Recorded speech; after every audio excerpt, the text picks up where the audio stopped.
like to welcome all of our guests tonight, and then we'll have another opportunity a little later in the agenda to say thank you. And thank you to all the parents who are here who are such a good help to us. And today is April 25th, and it is National Hug a Plumber Day. So I hope our plumber in our school district got a hug today. And if you didn't have a plumber in your family, today's Hug a Plumber Day. Please stand for the flag salute. I pledge allegiance to the flag of the United States of America and to the republic for which it stands, one nation, under God, indivisible, with liberty and justice for all.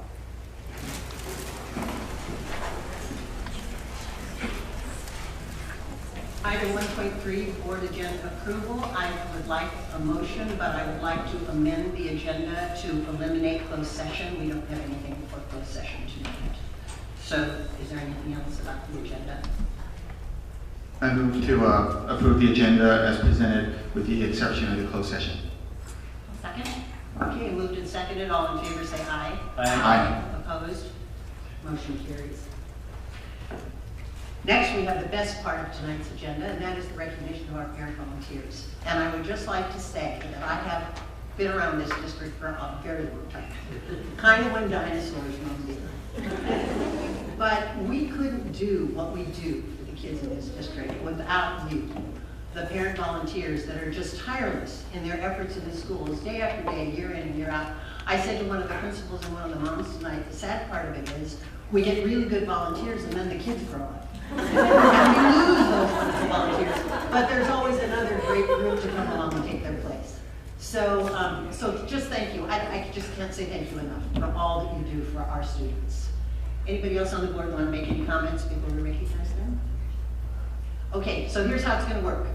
I'm going to call your name. One of the board members will give you a little gift, and then we're going to ask you to stand up on the stage. And after everyone's been recognized, we will all gather up there for some pictures. Okay, so we're going to start with Blue Hills, Smita Banerjee.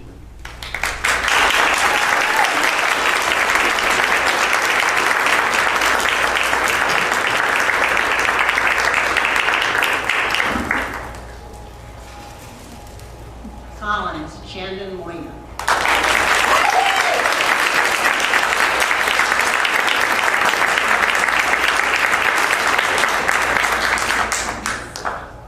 Cupertino, May Bakken.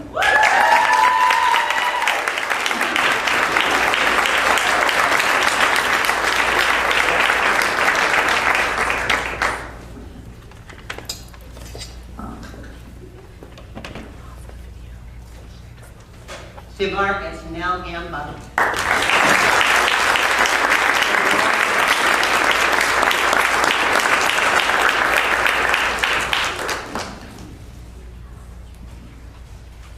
Dilworth, Jeannie Chan.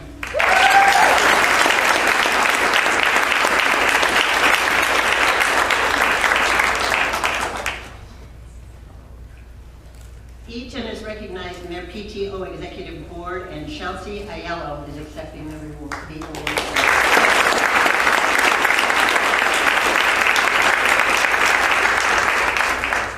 Okay, she's not here. Eisenhower, Jasmine Tan.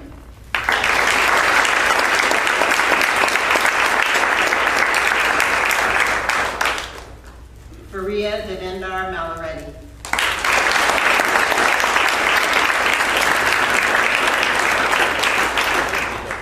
Garden Gate, Deepa Srinivas.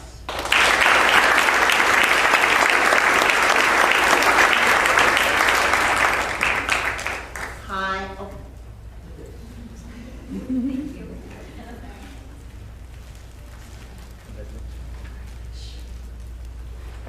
Hyde, Celia House.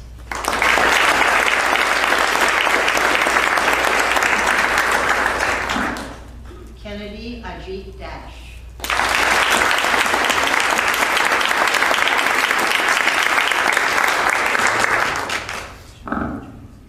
Lawson, Sophia Chan.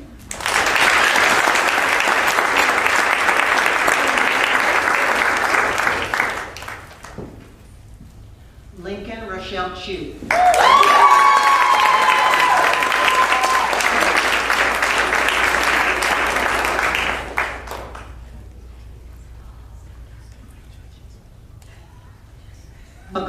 is recognizing their parent community and accepting the award is Manuela Silvera.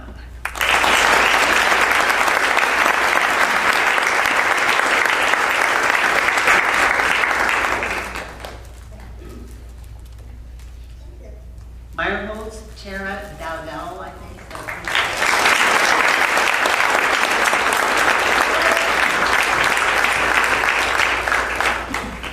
Miller Jamie Chan.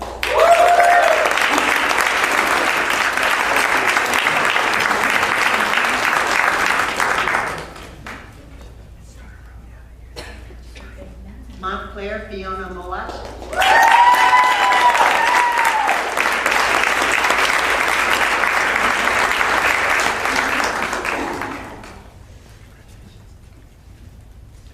John Muir Ruby Liao Lu.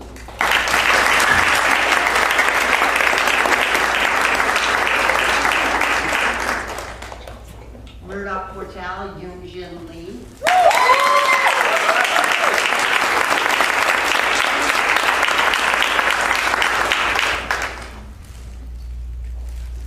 Nimitz Lana Martschink.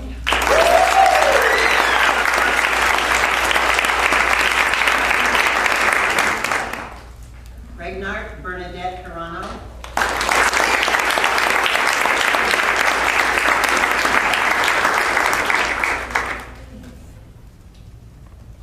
Sedgwick Lisa Parker Kim.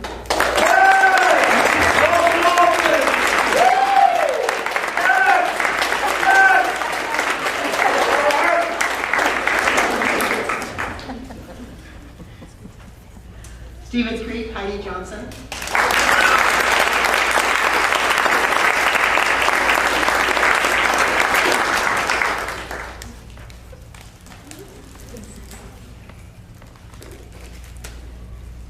Stocklemeyer Jenny Morrissey.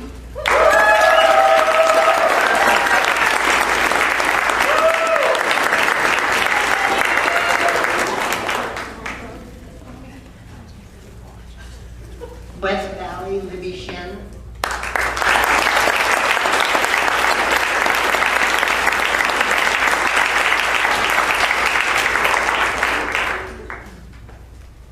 Congratulations to all. After we get the pictures, we will break for about 10 minutes for a little reception. We can greet everybody, and there are goodies at the back. So, Lord, can we get a picture?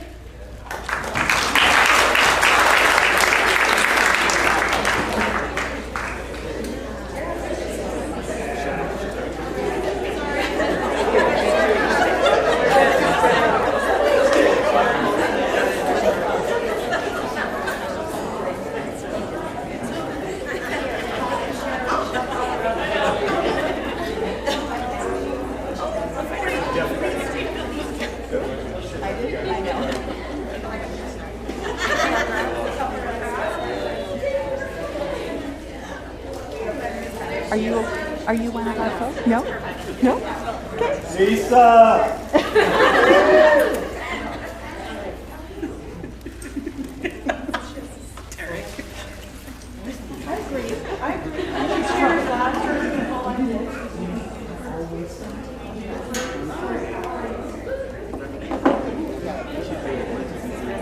Okay, we're good.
Dr. Baker. Thank you for giving me the opportunity to speak. At the last school board meeting, you voted to eliminate the equivalent of 12 FTE instructional aid positions, and this has come as a great shock to my teachers. My special ed teachers really rely on these people for supports, and I've been bombarded with calls, emails, and texts from freaked out teachers, all asking, what is the plan moving forward? In the spirit of transparency, the district must alleviate the anxiety of my teachers. What is the plan to replace the supports the IA is providing? I urge you to have this conversation with them sooner than later, or I fear that next year we're going to be facing a mass desertion of special ed teachers and create a mass problem for your HR and hiring. Thank you. Thank you, Kai. Anybody else? There's no public comment cards and no public comment tonight, so moving on to consent items, I'll entertain a motion. I'll move 4-1 through 4-6. I'll second the motion. Not 4-7? No, for six. 4-7. Oh, the paper is different than the paper copy is. Numbering is off. One, There's no 4-3 on the paper copy. but Yeah, just skip the number. Okay, so So it's, let's go with what's on posted online, which is items 4-1 through 4-6. okay, then the motion is correct. Is there a second? Second the motion. Okay, any discussion? All in favor, aye. Aye. Aye. Opposed? Motion carries.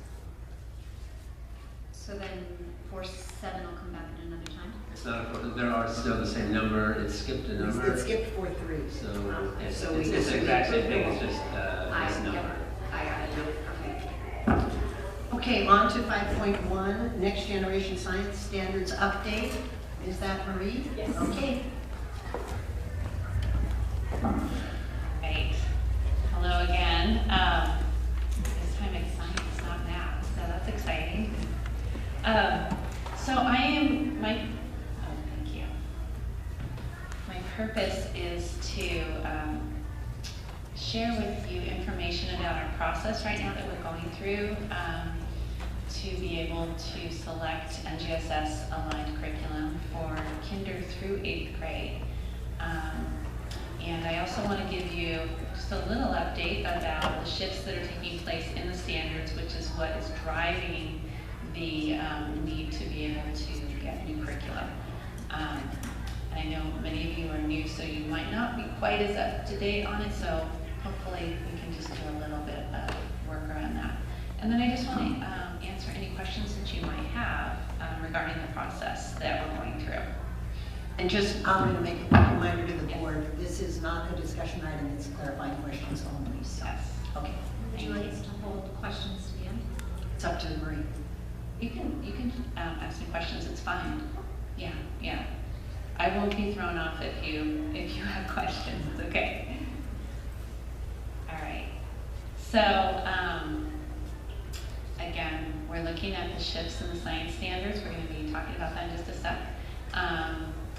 The process that we're going through, the tentative calendar for adoption of new curriculum, and then how we've been engaging you and the community at large, and we're going to be answering those. I will answer those questions that you might have, clarifying questions.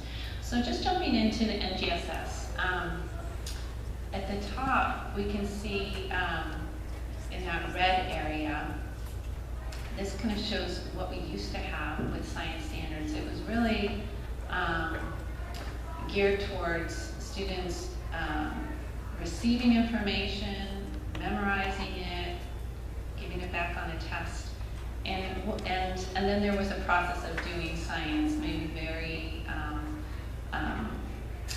prescriptive experiments. So we're shifting away from that now with NGSS, and it's exciting. We've got 3 different kind of buckets that the standards fall in, and you're going to hear now talk of 3-dimensional learning with science. So the first bucket is scientific and engineering practices. So that's the process of really doing science, getting in there and practicing what scientists and engineers actually do. And then we have the disciplinary core ideas. That's what we were used to in the past, the principles and constructs that we are learning about science. And then there's another bucket, which is the cross-cutting concepts. So that's the connections we make between different concepts in science. It might be cause and effect, it might be patterns, so things like that where it's these global kind of themes that are present in science. So all of these work together and they make those 3 dimensions of NGSS. So we see them as all intertwined like this rope, working together. And then we have performance expectations that we have for all children to be able to demonstrate their understanding and mastery of the standards. The other piece that's new in NGSS is that we really want to engage students in inquiry, and central to that is using phenomena to be able to start the inquiry. So something that will get them to really think and question and wonder. So they're not, wondering, well, why am I learning this? They want to learn it. They want to find out more. And in that process of discovery, they start to understand the scientific concepts. So it's more of what scientists do. And when we think about this, phenomenon could be something that is really exciting, that's found in the real world, that is either human-made or found in nature. So, this is found in nature when we see the aurora borealis, and it can cause kids to wonder, well, what is that? Why is that happening? It's so interesting. So that can just ignite the excitement, and then it might trigger the investigation that the kids will do. Or it could be a problem that kids are thinking about. So we've got this human-made problem that is in existence with that Great Pacific Garbage Patch, and that's a great problem to start to think about how to solve. But it also invites inquiry. Like, how did it get there in the first place? And how deep is it? Where is it? So these are the sorts of things that we want to jumpstart the learning in science. And then a large piece that we're really looking at is the science and engineering practices. So this is where we're asking questions or engaging in argument in a polite way, but really arguing the way scientists argue to come to an understanding. Or maybe it's modeling ideas or looking at data and analyzing it. And at the center of this, students are engaged in also creating their own investigations and following it. So it's a lot more student-centered now.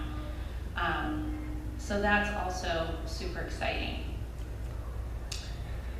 So I want to share with you our process and timeline that we're engaged in right now.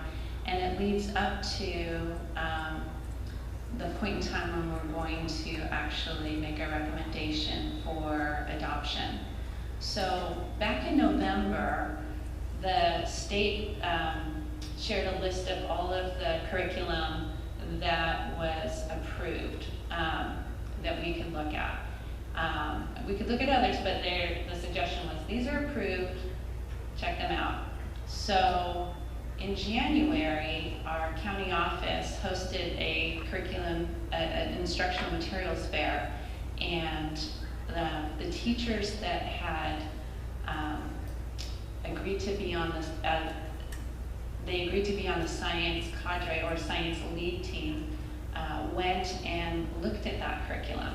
And they used a tool to do an initial analysis of the curriculum. And that tool was a pre-screening tool that was provided by the state, and it was developed by West Ed and a couple couple of other organizations. So it's a very robust tool, and there's many layers to it. So we just took an initial pass and started to narrow the curriculum down to about 6 sets for K-5 and for 6-8. Then we met again and we started to look even more deeply using the next level of the tool, which was a paper screening tool. It's a more thorough rubric, and I'll get into that a little bit.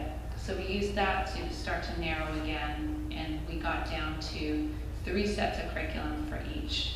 Well, actually it was 4 for K-5 and 3 for 6 through 8.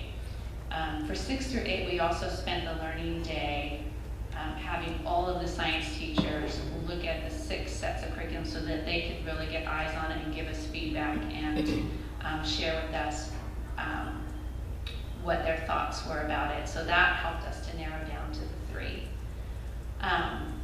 And since then, we have been meeting with the science lead team from both K-5 and 6-8 to try to determine what our pilot materials will be that I would bring back to you after we complete that. So I'll come back in May to share our recommendations. And then the plan is in August that we will start our initial training for the curriculum that we want to pilot, and we'll do that. We'll pilot 1 set and then come back and do an even deeper analysis, and then we'll pilot the other set of curriculum and do a really deep analysis. So hopefully by around April of next year, we will have curriculum in both K-5 and 6-8 to bring to you as our recommendation for the adoption. So that's our big plan. In terms of community engagement, we have shared curriculum before we narrowed down to 2, before we narrowed to the pilot choices, and we've received some feedback. I still want to have a couple more sessions because some people weren't able to go and they were really interested in seeing it. There's so much of it that it's hard to have it all available at the district office. It's better to have it at the TRC to let them really take a look at it. And I appreciate those of you that came and saw it. That was really great. In addition to reviewing it, we're also going to have opportunities to be able to learn about the pilot materials before we start piloting in the classroom, and then also opportunity for feedback in April of 2020. So we've got different checkpoints along the way where we want community involved. The recent feedback, so as people have come from the community to check it out, they've given us some feedback, and it really kind of falls into 2 main categories. Presentation and usability is one category. So parents were sharing that they would really like to see that the curriculum has engaging imagery, or this was very kind. They wanted to make sure that it was something that was manageable and easy for teachers to use so that they don't have to spend hours and hours planning. They like the idea of smaller textbooks because there's a concern about the weight of backpacks and how much is manageable for students to carry. They like the idea of high quality videos and simulations. They saw a lot of evidence of that. And then also the idea of science notebooks for students was supported throughout. Folks were asking for ELD supports, and then there were a few errors that were found, and so there were folks that made note of that, like please find something that's free of typesetting errors. So it was nice that we received that information. The publisher that had those errors that we found has been very responsive, and they're doing a reprinting, so they will be fixing those errors. Can I ask a quick question? Can you explain what you think the feedback was around student science notebooks? Like, are we talking journals? Yeah. So they like that idea of having a journal that they're writing their findings in, and it could be designed in a lot of different ways. But they really like that idea of students keeping their own notebook like scientists do. Yeah. And then in the approach, they really like the idea of less memorizing and more doing of science, and having a focus on hands-on learning. Some of them really liked the way that some texts were set out, where there were tips on how to read the text. And then they love the idea of starting with a question or activity around a phenomenon and really getting kids excited. Some folks wanted less reading, more investigating, and connections to English language arts, what they're doing, so that writing and reading connection, really trying to make that a lot more fluid. And then they also noticed that some of the publishers were really emphasizing California connections. So when they're talking about earthquakes, they're talking about our earthquakes, and other components, like they were just pictures from California, and they loved that. So this is the paper screening tool that I was talking about. It's just a little snippet of it. Again, the tool is from Next Gen Time, and that's what it's called. There's various categories that we're looking at, really 5 of them. The use of phenomena or problems, logical sequence of the curriculum, students figuring out, 3-dimensional performance, and then we have some district criteria that we had set as a science cadre of other components that we knew were really important. So the teachers have been using this and looking for evidence to support the grade that they would give the curriculum. So I met with the 6 to 8 8th grade task force, and we went through a process this was back, in early April, and we reviewed 3 sets of curriculum, and the sets were Discovery, Amplify, and McGraw-Hill. We listened to publisher presentations.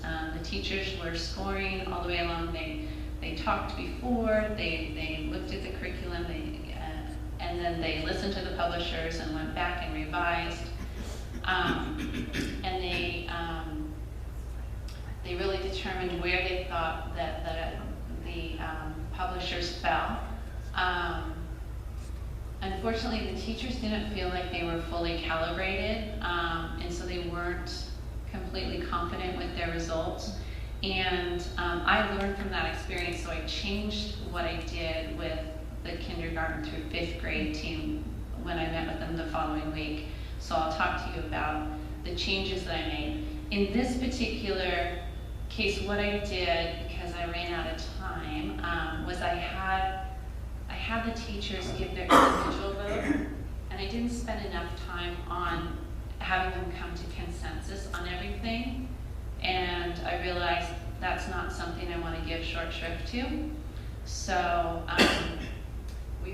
we found that our votes, that's just sort of an example of the way they voted. It's not for any particular curriculum, but in a category we had some saying, yeah, it's a 5, and others saying it's a 1. That's not a calibrated vote. So I realized, okay, we need to do something a little different. So we will get there. We're meeting again in May, and I'm pretty excited about that. And we're gonna really work on what we did for kinder through 5th grade. So the following week, I worked with these guys. We looked at 4 sets of curriculum, Pearson, Foss, Amplify, and STEM Scopes. We listened to 4 publisher presentations. But we started out with working on that rubric and coming to consensus as closely as possible. And then when they heard the publishers, they asked questions where they had questions on the rubric. And afterwards, every single group, so I had smaller groups, they had to come to consensus as a group on every element of the rubric before they reported out to the whole group. And we had a much higher success rate by doing that. And so what you see are the posters from that experience. So like team 1, it shows for Pearson, you know, there's 5s all the way down, but then team 2 didn't have that same result, and we had to discuss the evidence that they had to support that claim. And once we did that, then we were able to really get to consensus, and they heard from other people, and they were like, huh, okay, I get your point. So this consensus approach is really the way to go. And then at the end, what we did, we still have those little sticky dots there. We said, okay, just for good measure, let's go ahead and give a green dot for your top choice, your number 1, a yellow dot for your second choice, and a red dot for your third choice. And that's how it fell out. So it looks pretty even. On our third choice one, there were a lot of the red dots. So it was their close third. So in addition to that, we're also looking at ways to provide professional learning. There is a lot of professional learning that's going on for the science cadre. The teachers are becoming very well versed in the NGSS standards, which they're complex. So it takes a long time to really feel comfortable with it. So to support all of the other teachers in the district, we need to really put an emphasis on NGSS. So next year on the learning days, we're going to be offering some support throughout on 3 of the learning days. And then there will be, as I said before, a lot of in-depth analysis with the cadres. And then as we make a determination and start to pilot, there's going to be also even more professional development that's happening. And then when we have the adoption, there'll be even more. So it's just layered throughout. All right, so that's a lot of information for you. What questions do you have? Any questions from the board? Lori, you want to start? I do. This is so exciting to me, so, you know, as a scientist myself, so I'm super proud of us that we're here so soon after the state gave us the green light, so yes. So for the middle school, was some of the, or was it a struggle at all on the concept of moving forward with an integrated curriculum versus with a grade level curriculum? And if so, was any consensus reached, even if you didn't reach a consensus on the curricula you were going to pilot? Was there any sort of... It's a really good question. So we have held off on making that decision just because we didn't want to leave any curriculum out. So the way that the curriculum's been designed, and this is by advice of the state, has been to have more, to start with integrated, and then if you choose to, you can design discipline-specific curriculum. And so some publishers have offered both, and some have not. So it's a little bit tricky, and yet we want to make sure that what we decide on has been designed with the true intent of NGSS. So it does make it a little bit challenging. Because we've been doing discipline specific, right? We have been, yeah.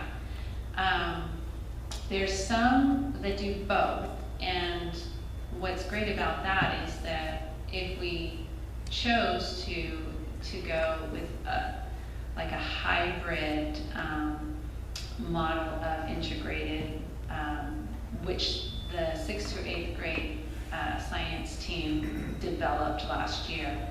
It's possible to do that.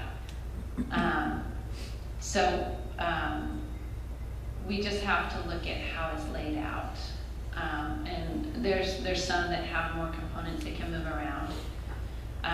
But again, we're really trying to make sure that first we make sure that there's a strong connection to NGSS and it's well designed versus choosing something just because it's one or the other. Yeah, so it is a little tricky.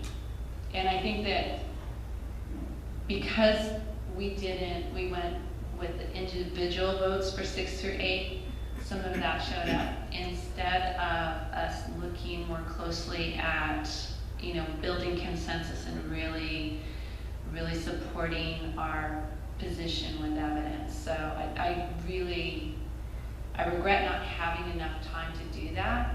However, it's nice that we have May to do that, and I think that, I've shared with everyone that that's our intention, that we'll really work on that. So it's nice to have a full day where we're not going to have publishers there and we can just really talk. Thank you for honoring that process for them. I think giving you time for that is super important, so thank you. Yeah. Gary? Right, Marie, so first of all, thank you that was a very clear presentation and for the work that your team has done. Really excited to see the science curriculum rolling out. I had some questions around process and some on curriculum. I'll start with the process ones. And in particular, I wanted to hear more about your thinking on the pilot in terms of the scope. Are we going to do this at every school or some of the schools? The duration, how would you select the participants? Just whatever your current thinking is around the pilots. Yeah, thank you. Thank you for asking that. So we're thinking of having, my plan, at least this is what I'm budgeting right now, and I'm hoping that it works out, is to have 20 teachers from elementary, and really trying to have a mix of kinder through 5th grade. So that's for elementary. For middle school, I would like to have 16 because I can have 3 from each school. Plus, I also want McAuliffe in there for middle school. I think it would make a lot of sense for those that are on the cadre if they're interested in doing it. Not all are, but if they're interested in doing it, that they should have an opportunity. But then we also open it up to others. And for kinder through 5th grade, I think I might have a little challenge because there's so much that they are learning right now. But I also know that there's a lot of very passionate teachers who love science. So that's where I'm hoping I can get 20.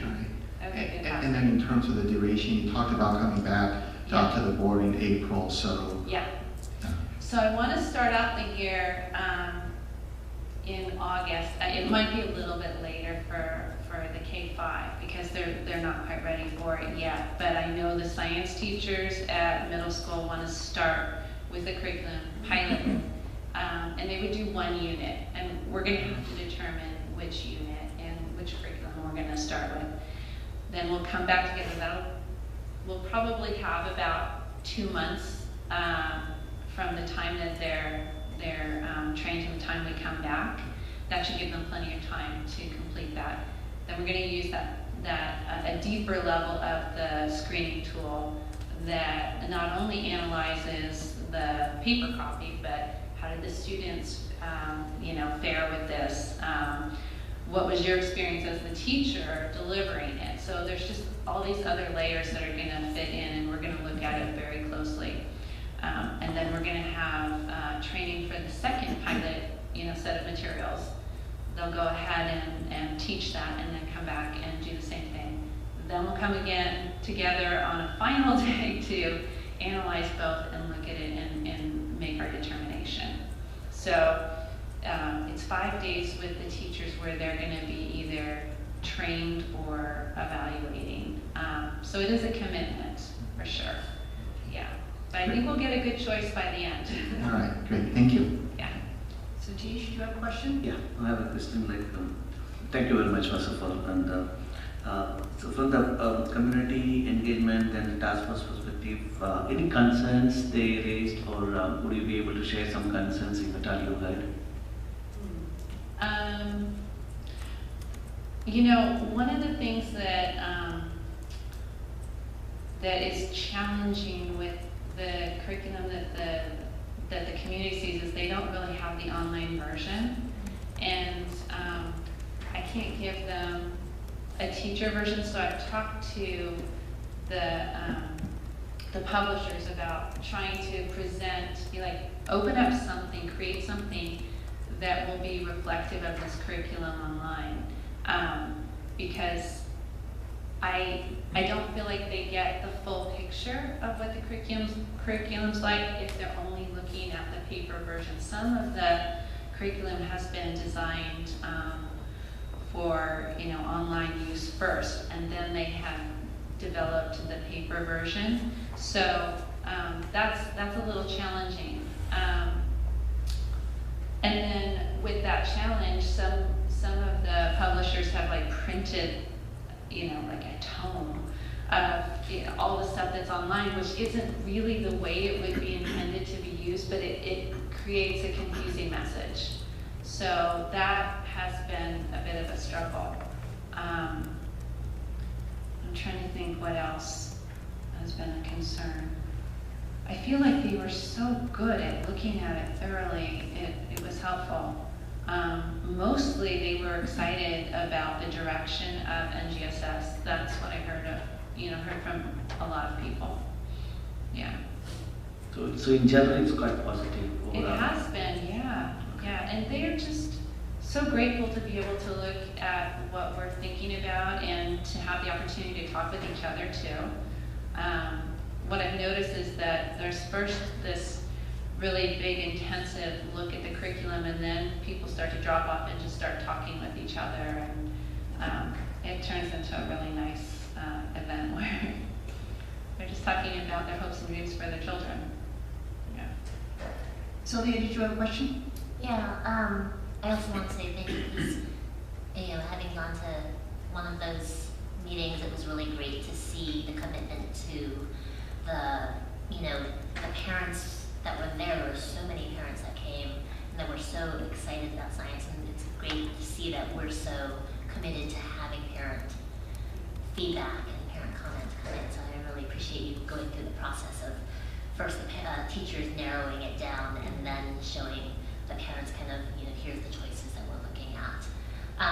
My question specifically is about the middle school curriculum, because I think you and I were in a conversation with a group of parents who were concerned about the transition from middle school to high school, and there's a perception right now of a pretty big gap between 8th grade science and then 9th grade biology. And so I'm wondering what consideration, or if there's been any consideration with high school curriculum involved in this process. We haven't talked with the high school about the curriculum, but that's a good point. I think that it definitely merits a conversation. So I've talked to them a lot about math, but yeah, I think that we also, in that conversation, though, did note that some of the students were in AP courses, which isn't just college level. Yeah, it's college level. So we're looking at on-level materials for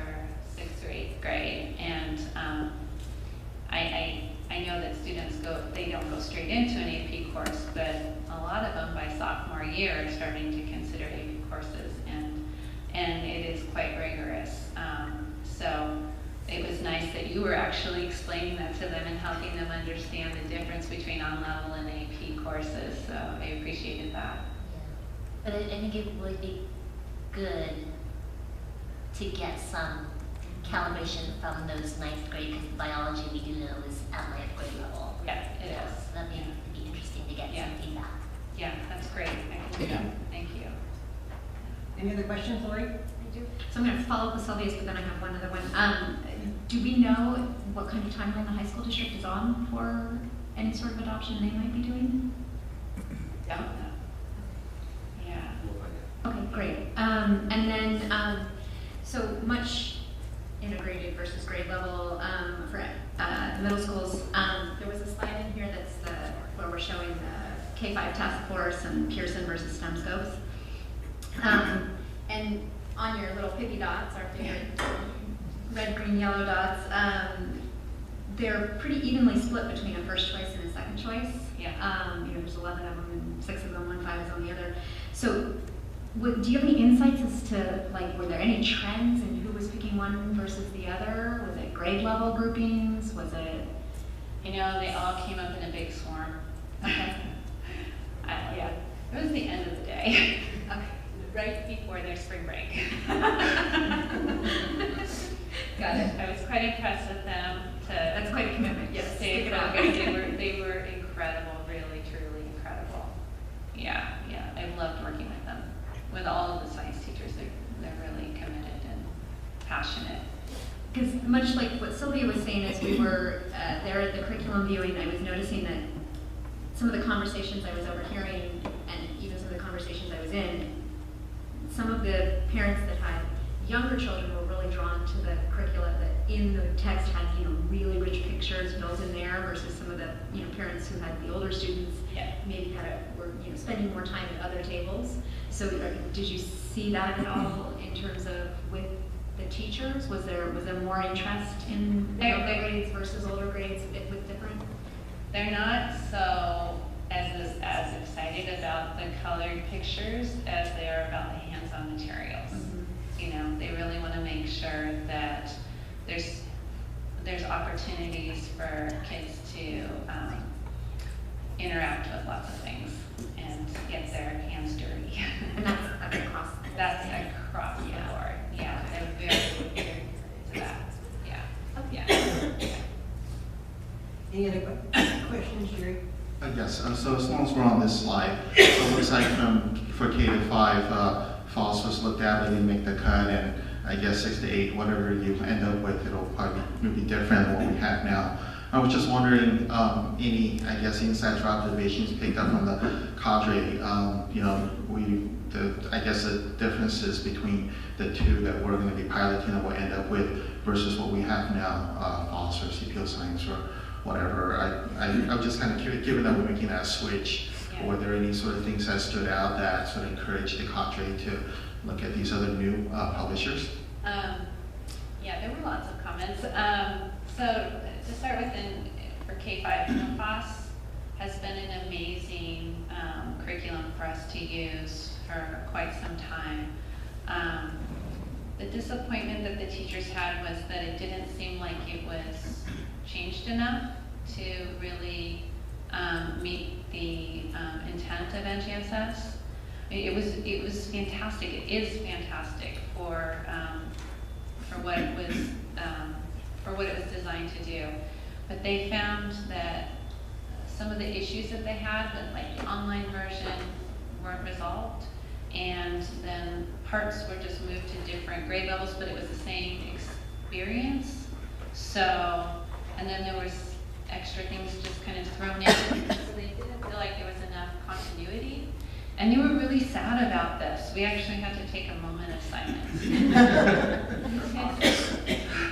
We didn't expect that, we were, I think all of us were anticipating that we probably have FOSS and something else. So it was quite surprising, but it was based in the evidence of what we were looking at and really doing a thorough job in our analysis. And I think for CPO, I think that the teachers would probably, at least what I've heard from the cadres, that they feel like they don't use it all that much anymore. Like they use it as a guide, but they're filling in with so many other things right now to really make it more of an NGSS kind of experience. That is a very traditional approach. So FOSS was more cutting edge at the time.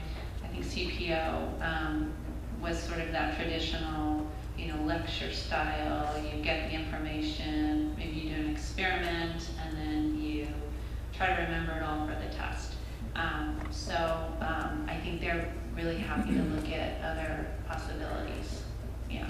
Great, thank you. Yeah. Satish and Sylvia, anything? Yeah, I think I just might have to. I think Jerry asked this question earlier and about this pilots, right? So are we for specific schools we are targeting or no? I thought like you talked about teachers, but not about the schools. Honestly, I will probably only have one person from for K-5, and I still won't. Well, I would cover every school, but it might be a kindergarten teacher or a 5th grade teacher. So we want to have all the elementary schools represented, and we want to try to get all the grade levels represented. So it's going to be a bit of a puzzle, but I don't think it would work well to have a majority at one school, because we want to have, we just want voices from all of the schools. So if you are going to multiple curriculum, if you are trying to balance, then we will split between the schools or Yeah, so all of the kindergarten teachers will do one unit from one curriculum and one unit from another, and we'll analyze that. The same will be for every grade level, and then we'll have to work it out in terms of the rotations of costs for them. So I can figure that part out. It's a puzzle. The last part of that is student involvement will be there, and there will be a session for students to give the feedback, or? It's a good idea. I haven't thought that through. I mean, there's going to be definitely an analysis piece, which I haven't memorized yet what that looks like for that next phase.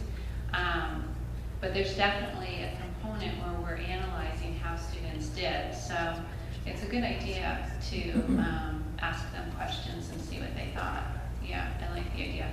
I'm not sure how much the kinders will be able to tell us, but maybe they give us thumbs up.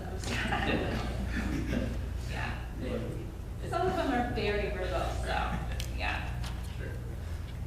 Anything else? Lori?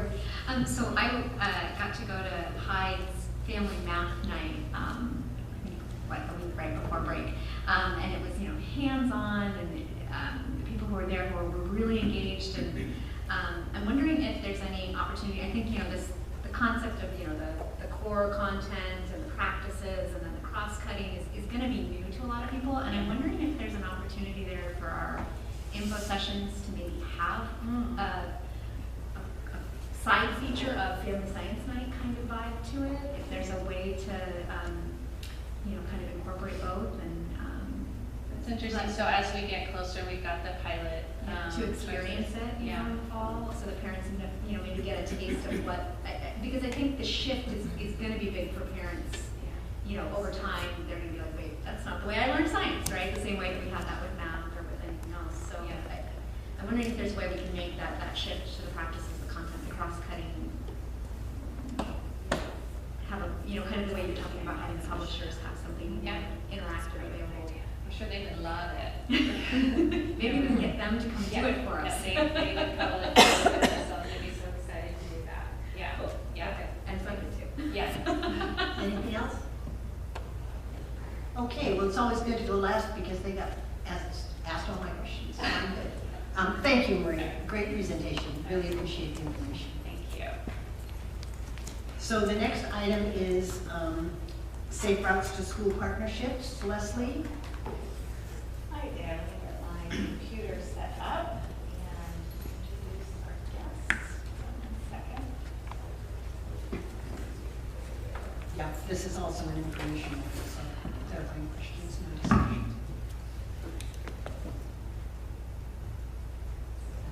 No. So thank you. So tonight we have City of Cupertino and the City of Sunnyvale here to present some information on the ways that these two cities are collaborating with one another to support all students in CUSD. I think one of the things that you'll note tonight, although they work for two separate cities, they do an amazing job articulating together, but also including students across our district. So they try to provide as many activities that spread across all 25 schools. We as a district continue to work in partnerships with our other cities on Safe Routes to School, although these two have said, hey, can we come and share some of the new things that we're working on? So we've got Norma and we've got Cherie. So I'm going to turn it over to them. Okay. Thank you very much. There you go. Make sure you talk into the mic. Thank you, Leslie. Good evening. My name is Norma O'Connell. I work for the Department of Public Safety in Sunnyvale. I'm a community service officer and currently the Safe Routes to School coordinator. And I'm Cherie Volkoviak. I just took over the program in the city of Cupertino in September, and I'm their Safe Routes to School coordinator. I'll just provide you a brief history on this Safe Routes to School program in the city of Sunnyvale. It was originally formed by the Department of Public Health in 2008 under grant funding. However, that grant funding sunsetted 2 years ago, at which point the city of Sunnyvale decided, okay, we want to keep this program going within the city. We'll keep it on a 2-year term limited basis and reevaluate at that point. Fast forward July of this year, they decided to keep the program permanently. So that was a huge success for us, and now we're able to really start rolling out programming and education. So it's still, even though it's been around for 2 years, it's still in its infancy, just because we've switched gears now that it's been made permanent, and again, it's housed within the Department of Public Safety. And the history of Cupertino's program is, it was originally formed in 2015 as a partnership between Cupertino, 6 Cupertino schools, CUSD, FUHSD, and the Sheriff's Department. It has since grown to include all 14 Cupertino schools and is led and funded by the City of Cupertino's general funds. And we currently have a full-time coordinator, which is myself, and a part-time intern at the city.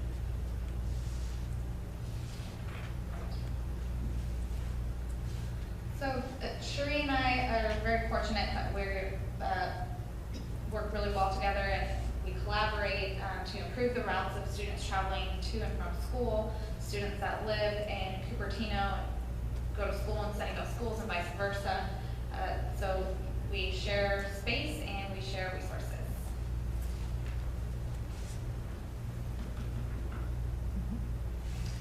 The types of resources we share are educational materials and ideas. We attend each other's working group meetings. We share parent volunteers between our 2 schools who cross the jurisdictional boundaries. And we're partnering on infrastructure projects, 2 of which are on the upcoming slides. Oops, that is where I was supposed to be talking. I'm going to do it there. So one of the examples of the infrastructure projects that we're working on, the first is the Homestead Corridor project. In June of 2018, the County Board of Supervisors approved funding to secure a consultant to develop a multi-jurisdictional conceptual plan for additional on-street safety improvements for Safe Routes to School along the Homestead Corridor. The schools that the corridor serves are West Valley Elementary School, Cupertino Middle School, and Homestead High School.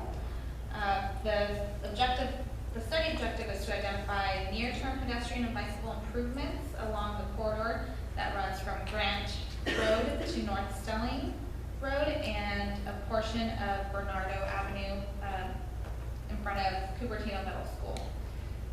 Another part of the project is to seek funding for the identified improvements of this plan.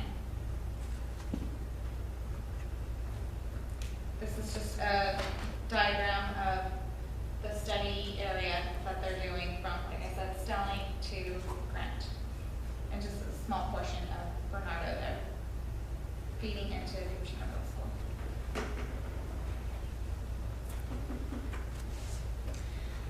So the study is complete. There were 2 community meetings. There were several, 2 or 3 stakeholder meetings. There was a walkthrough of the area.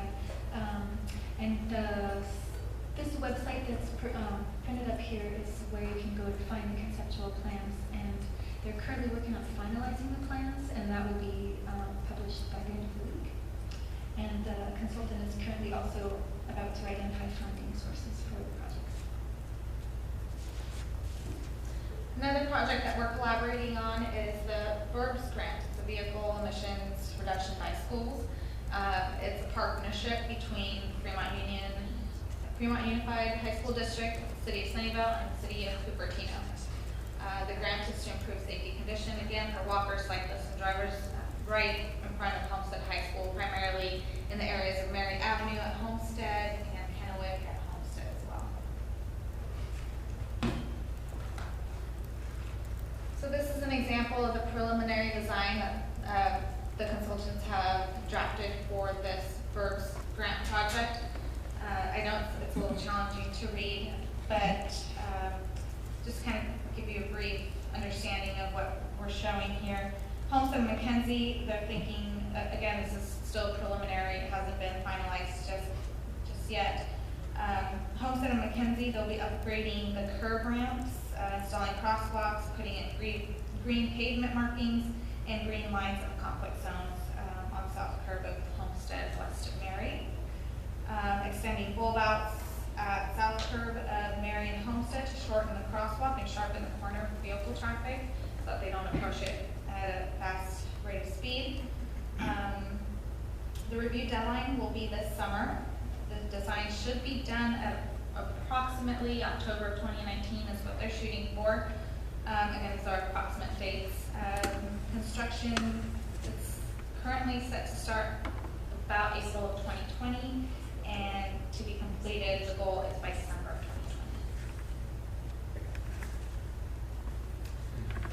2020. Now I'm going to go ahead and shift gears into a bike rodeo pilot program that Shuri and I are working on collectively.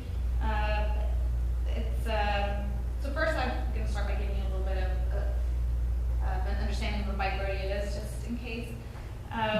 It would include 6 to 7 skill stations that the students will cycle through. That would include a helmet fitting station, shoulder checking station. We would teach them. They would be taught how to navigate when they approach driveways or intersections and how to navigate around obstacles.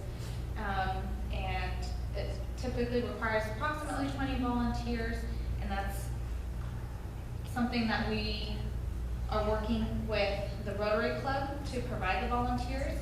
So that's something that Cupertino is working on their end, and on the Sunnyvale end, we are providing materials.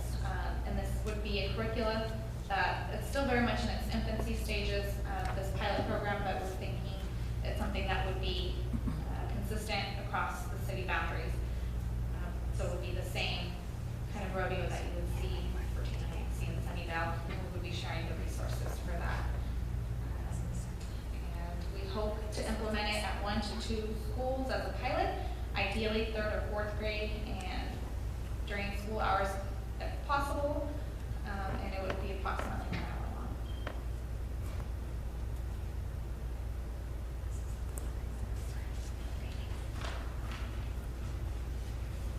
With the idea that bike skills really are life skills, we're really interested in incorporating the bicycling unit into our middle school PE classes. And we found a really well-written 4 to 5 day curriculum written by an organization called Bike Safe. The curriculum incorporates topics such as helmet fits, hand signals, rules of the road, bike fit, and other important skills. And there's an optional 5th day of the curriculum where they would actually use their bike and do a rodeo or a bike ride. We're currently working with CUSD's Ed Services Department to see how we can incorporate, if and how we can incorporate the curriculum. The Associate Director of Ed Services will be taking a look and letting us know next steps. We're hopeful that they give us a green light to pilot at some of the CUSD middle schools. One hitch is that this curriculum was written to Florida standards, but if CUSD is interested in the curriculum, BikeSmart is very interested in translating the curriculum to California standards. If this is adopted, it could be incorporated into any CUSD school, regardless of the system.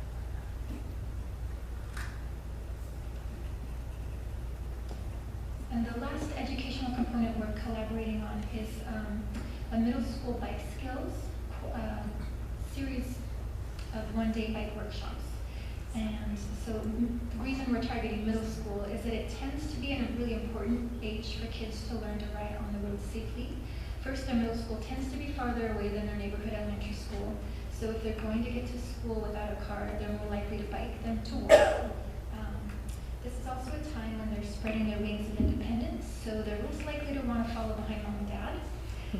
And without adult supervision, their behavior, an adult supervising their behavior, it's all the more important for them how to learn to ride properly on the road and how to conduct themselves in a predictable, safe manner.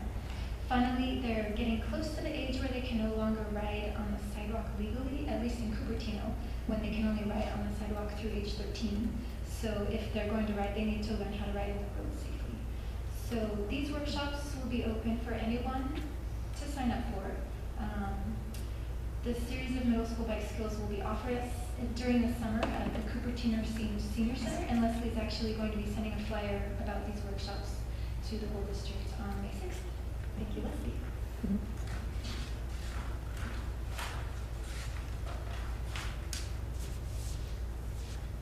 That pretty much sums up our presentation for the evening. If you have any questions for us,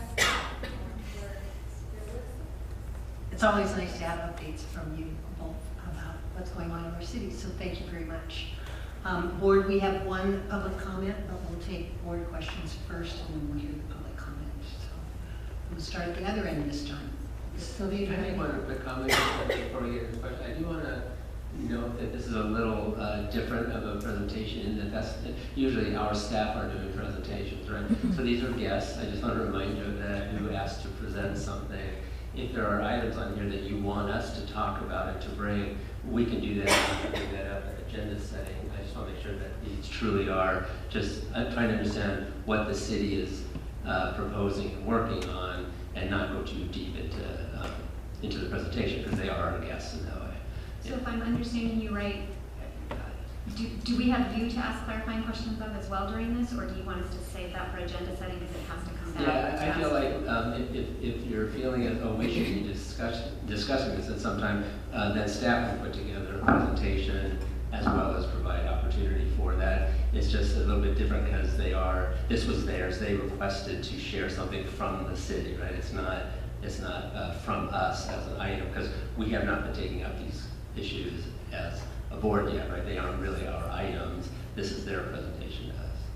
Yeah. And if I may, we actually had a couple of questions for the board as well, if it's appropriate to ask them.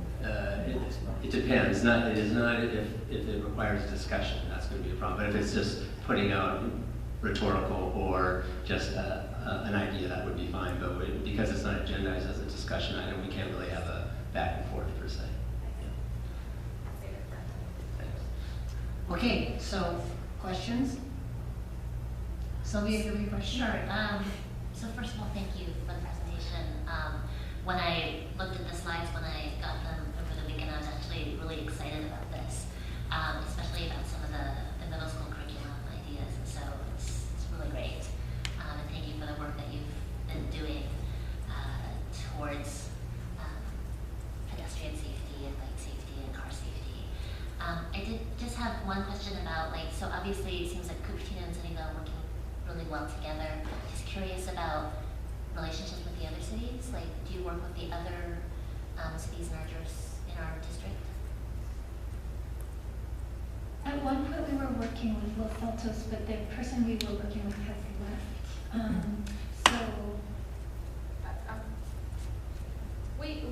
Depending on the project, we will. For the problem is that not every city has a hired safe routes to school coordinator. We were fortunate enough where both of our cities have us on board. But if we need to, if we need to talk to Los Altos or any other city that we overlap with, and we find somebody in Public Works. My understanding is I do believe that Leslie is working on building more of those relationships. But like Shirley said, the representative at Los Altos is no longer here, and I'm not sure that they've found a replacement yet. And I would say, as a reminder, we have a discussion item tonight around expanding our 202 committees to Saratoga and Santa Clara, et cetera. So I think that will be a venue for us to investigate that ourselves as well. Any other questions? Satish? Okay, well, thank you very much, Mr. Paul. Is there any other active projects other than the Homestead Corridor in Cupertino area that's going on? There are a lot of active projects. They're not collaborative necessarily between the cities, but I'd be happy to tell you about the road projects going on in Cupertino if appropriate. I can talk to you offline also, but just curious. Maybe just list a few of the major ones. Sure. So we're actually just about to embark on implementing our bike transportation plan. We're starting with a priority project on McClellan Road where we'll be building separated bikeways in front of Monte Vista High School and Lincoln Elementary School. And that will start next month. We're also going to be building some separated bikeways on Stevens Creek Boulevard out near Cupertino High School, which is, I guess, not CUSD per se. We'll also be building some bicycle boulevards this summer in two of the neighborhoods near Lawson Middle School and Collins Elementary School and Garden Gate Elementary School. So those are the projects we're starting this summer, and there's a whole suite of other ones that are coming, including we're looking at doing a Ragnar Creek Trail, and that is actually going to council on May 21st. And if you are interested in supporting creeks that can take students, this creek trail will actually help kids get to Lawson Middle School, Eaton Elementary School, Cupertino High School. Kids from Sedgwick could take the trail to get to the public library. And there's a lot of opposition, so it's not a done deal. If you have an opinion, you're welcome to come and visit at this on the 21st. Okay, Jerry? Okay, first, I also want to thank the two of you for Noel and Sherry for being here. I think it's a lot of times you hear people talk about they wish the different government agencies would work together better, and I'm really glad to see this collaborative effort. And then, Noel, I worked with your predecessor, Chelsea, when spin up Safe Routes to School. Lincoln, I think, was one of the regional schools, and I've certainly seen a difference that's made in the traffic around the school. So thank you both for your work. Had a number of questions. I guess I'll just try to keep it short here. I am curious what questions you had. So one of my questions would be what questions I know we don't have discussions, but I'm curious, I'd like to hear them. But I'm wondering, is there any linkage between what you're doing with the state level and, the Safe Routes to School, that's a Department of Transportation thing also? I was just wondering, do you kind of work like the two of you alone, or is there linkages? Like PTA, there's these different levels and you get material from the national PTA and so forth. Is there something like that for Safe Routes to School, or are you more independent? I've always wondered about that. Well, we do work with the county group. Okay. In fact, we met with them just earlier this afternoon. So we work with the county public health department, and I know they follow a lot from national partnership as well.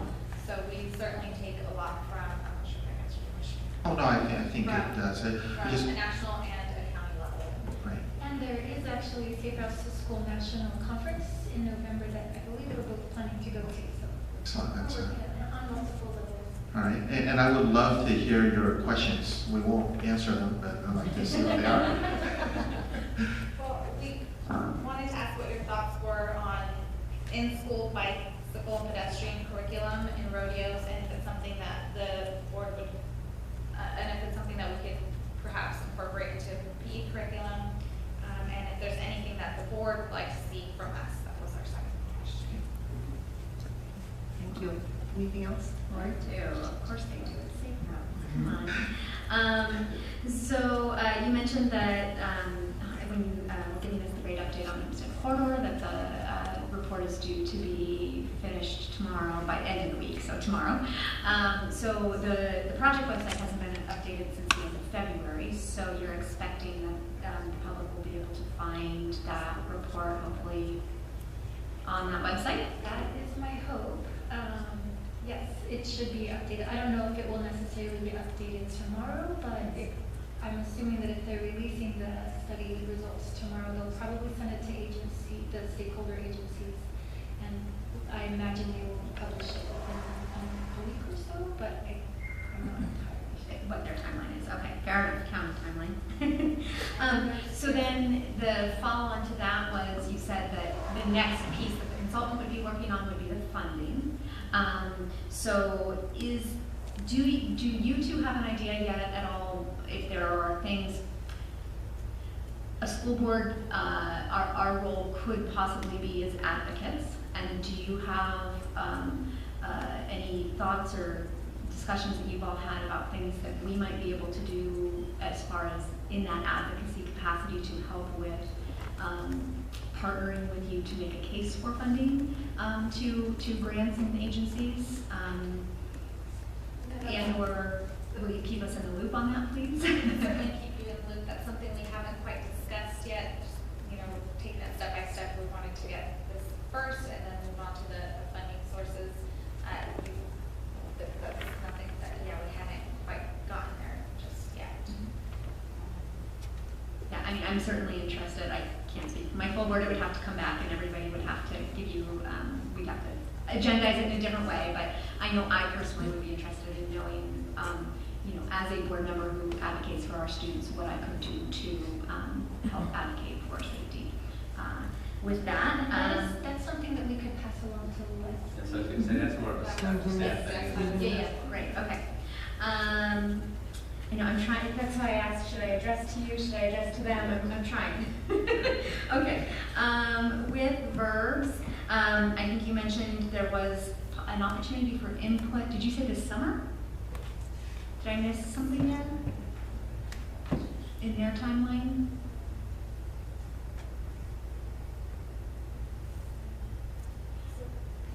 All I have in my notes here says the review deadline will be this summer. I do have more specific deadlines that I can pass along to Okay, Liz as well. I did bring that. If that review deadline includes any sort of opportunity for input, can you make sure you pass that to Leslie so that, since that is, I mean, we have kids that come all the way from out from Wolf, so that day we would potentially have kids traveling through there, so through verbs, so. There are a couple stages, actually, sorry, I just remembered. Yeah. There are a few stages where it will be open to input.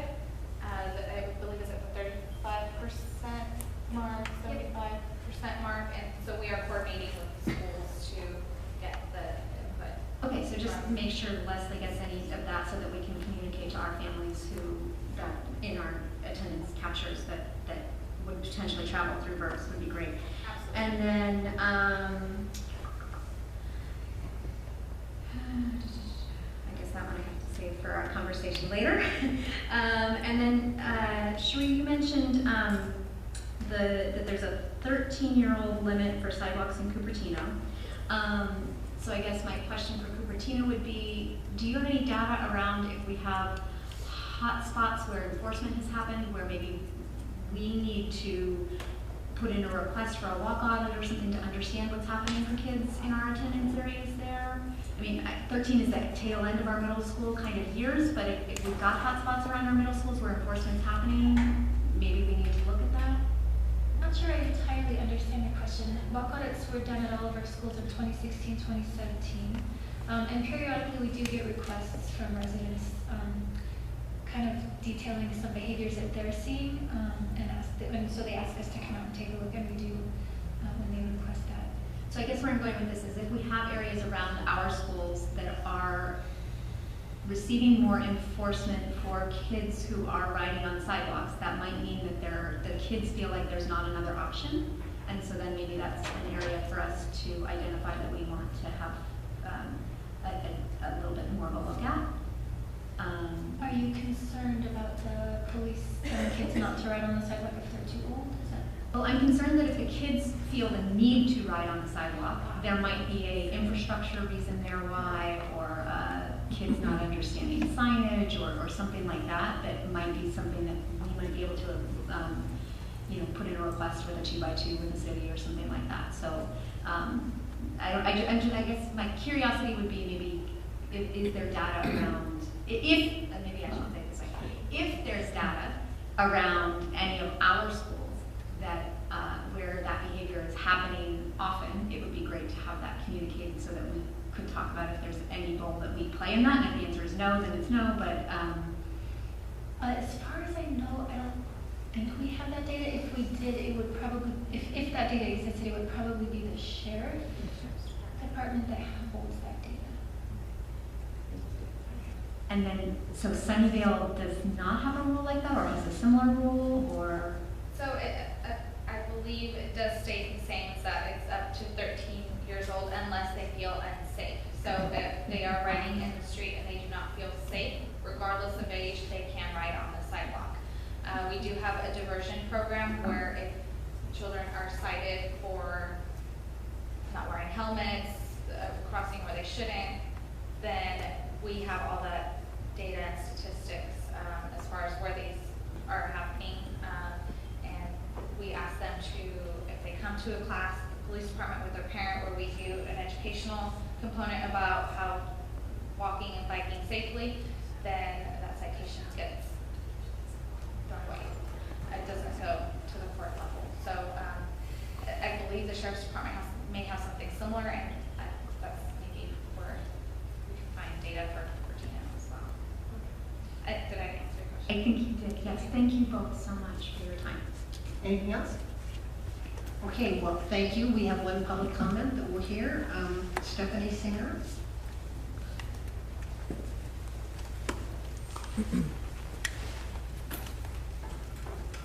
Hi, I've got now a freshman, so I've just got one in Cupertino Middle School. I wanted to thank the board and local cities and jurisdictions that are working hard to coordinate with our supervisor, Smithian, spearheading this project. And I just want to reiterate with the board for Cupertino Union School District that we need to apply equitable access to safe education to and from school based on challenges in both infrastructure and traffic patterns.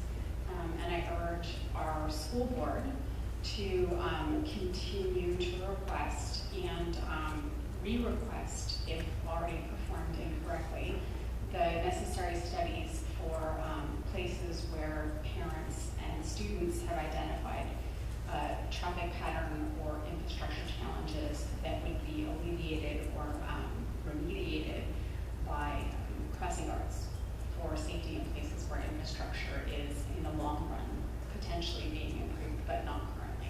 Thanks. Thank you. Okay, thank you again, ladies. Always nice to have you. Thank you for so much.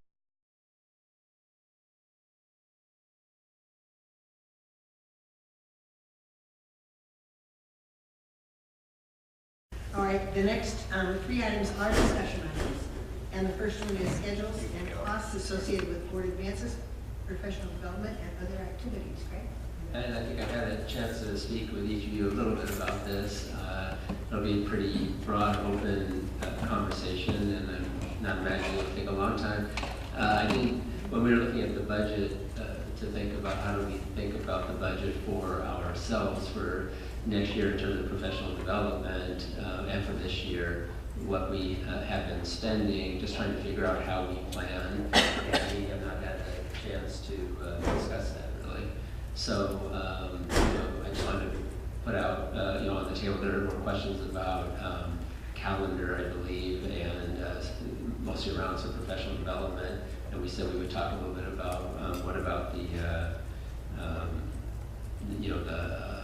what was it that you would, Saturday advances in place of, or a couple maybe in place of the ones during the week to help out with those of you working during the day. And then there's the question of the CSBA and the conference that will be in San Diego in the coming year, and just noting that you all dove right into the MIG, the Masters of Government course as well, which is a whole other cost and the time on your part as well. And so you have data here that, generally speaking, we have budgeted around $3,000 the equivalent of. We haven't based it on you each get $3,000, but we basically budgeted about that amount. And the CSBA alone is about in San Diego anyway, is about a $2,100 expense for each of us. So I just wanted that on the table and wanted to just dive into a couple of these. And I generally talk about how should we go about budgeting, and does that $3,000 seem to work? Is a little bit different in the first year because you're both wanting to do the MIG and as well as probably the conference in San Diego. Or maybe not, but that's on the table. So maybe we can take that one first, and then come back to the question about some of the conflicts about our board advances, if that makes sense. And I should also say, we can always continue this at our next advance, which is in a week anyway. So if there's anything that we want to just kind of get the issues on the table or see how far we get, but maybe just give this 5 or 10 minutes and then we can bring the rest to the advance itself. So Lori? So you mentioned that you're estimating about 21 for CSBA, which is kind of our only opportunity for professional development together, with the exception of MIG. How much is Masters in Governance per? I think it's $299 for the course itself. For each course itself, it's $299. But of course, we don't pay. We generally are not paid for lodging and other things, so it's a little we're different. trying to do it locally. Right. So, okay. And then what else typically, like, when we're going to events here locally, if there's a ticket price for that, for us to go and honor our students or something like that, and the district is covering that? No, but I think that's where that other approximate 1,000 per person, That's what I or was the asking. 2,000 Do you think all above. of that fits into that? Yes. Other Other 1,000 per, essentially, yes. So Then we're MIG is able to- really the additional cost? Yeah, and the reality is, because we have other budget areas, I have a separate one. A lot of times I just use the superintendent's fund. And again, it's been a little bit, I would say, loose in terms of the budgeting, or it's been there forever, and we just keep repeating that, saying, oh, we probably need blank. And so that's why I'm trying to just get your sense of it and the kinds of things you want to go to. And the reality is, it's important for the community to understand that professional development is really, really important. You don't get paid for what you're doing, and so it's really one of the only things we can do to support your being board members. So it's an important thing for you to do the job that you do. Any other comments, Jerry? Just a question and a comment. So traditionally, past boards, has it been about 3K? Is that why you're using 3K as sort of a rough number, just looking back historically? Yes, but I'm betting that started, 10 years ago, and it's just kind of rolled over every year, and we haven't, I don't believe from anybody I've talked to that that's actually been a conversation. And so I thought I would raise it once just to say, is this something, we can certainly live with it, but it is driving me what we're able to do as opposed to what is it you think is important to do that drives how much we budget for. Sure. So I'll just, some of my thoughts. So I guess I tend to think of it as 12,000 over 4 years, because things like this Master in Governance, we would do once, I'm only going to do once, and I don't need to do this every year, right? So there may be some front-loaded costs for this first year. In terms of, I think one of the questions is for these professional development events, do we want to go as a group? Or because there's value in doing as a group, but there's also, I suppose, value in sort of seeking out what maybe other opportunities. Maybe I want to go to Sacramento and not do something else. I think the CSBA conference is it's useful. There's a lot of case studies, right? But at the same time, I also think, because they have one up north and one down south, and I'm imagining the amount of knowledge and the networking you get in both are the same. It's just that one of them is a little more expensive to get to because of the travel and lodging. I think for me, I would be happy with sort of a rough budget of, loose quote budget of some amount, 3K or whatever, and then we basically, I guess I don't want to come off antisocial. I love to hang out with you guys, and we should all do lunch and all that. But I also feel like, to me, there's a cost in traveling a couple of 100 miles away to do something that, would have been a lot cheaper if it were here. And I think given I think the financial state of the district, I'd be comfortable with not doing that, at least speaking for myself. And perhaps either, saving that money or spending it on something else, some of the other resources that CSBA offers. So. Isn't there something though with this year's CSBA about the next 2 years are down south? Isn't one in San Diego and then one's in Anaheim before they come back up here? I guess I did. Eric, did you know about that? Yeah, but I vaguely remember something like that because of construction and other things they said going on. Or, yeah. So I just want to make sure that's part of the conversation. But each year we get to budget, so we can deal with out years at another time as well. So yeah. I think my comments, like if specific year if you take it may be high. For example, all of us most of us are new, so MIT definitely And I prefer to do it in the first year because this is going to be really helpful for us through the next 3 years, right, if you would. So definitely the first year, then that will be an additional cost. But if you take it over a 4-year period, it is relatively very low, like it's $400 per year, right, if you add it up. So my suggestion is like rather than looking into, I know how that's not the way we budgeted, but looking into a budget for 4 years, right? So that will help because one specific year you may spend more, next year you may not. Like for example, if if it is in San Francisco instead of going to San Diego, you hardly spent.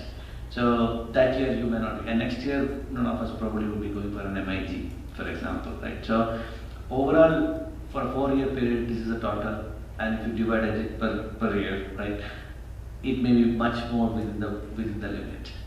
Right? Now, when you see the first year, if you take it and the multiple things are coming together, yeah, that may cost 3,000. Next year, you may not spend 1,500 probably. So I think we should look into that. Otherwise, it will be very hard. Only few people can attend, and it will become more again another overhead, like the rotation of you went last year, you did not go this year, kind of thing. I don't know how much it is going to be productive. Sylvia, do you have a comment? I will while you're thinking. I think, I like the CSBA conference. I think that has a lot of value. And I think that it's, aside from MIG, it's really the only professional development we do together.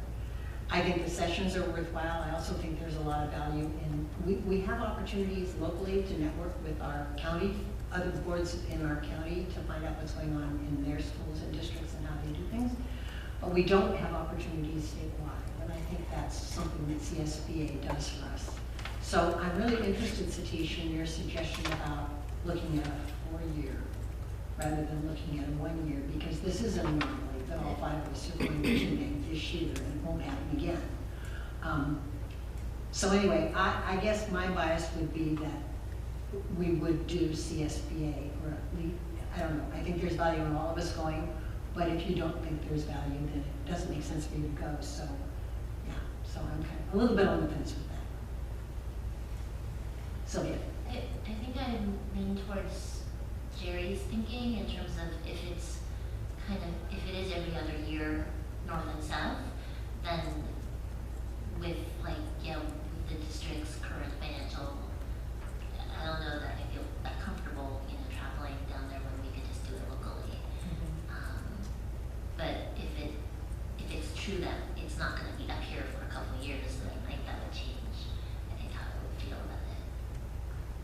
And this might be enough, I want to hear more, but I'm thinking what I'm hearing here is think on a 4-year horizon, give some flexibility for people who feel like we don't necessarily every year want to do a traveling-based thing together. There is some value in everybody coming together and getting to do something together. You are doing more good portions of it this year as well. So I bet that staff might be able to come back to you with some ideas. I'm hearing, like maybe think up over a 4-year period what makes sense to do.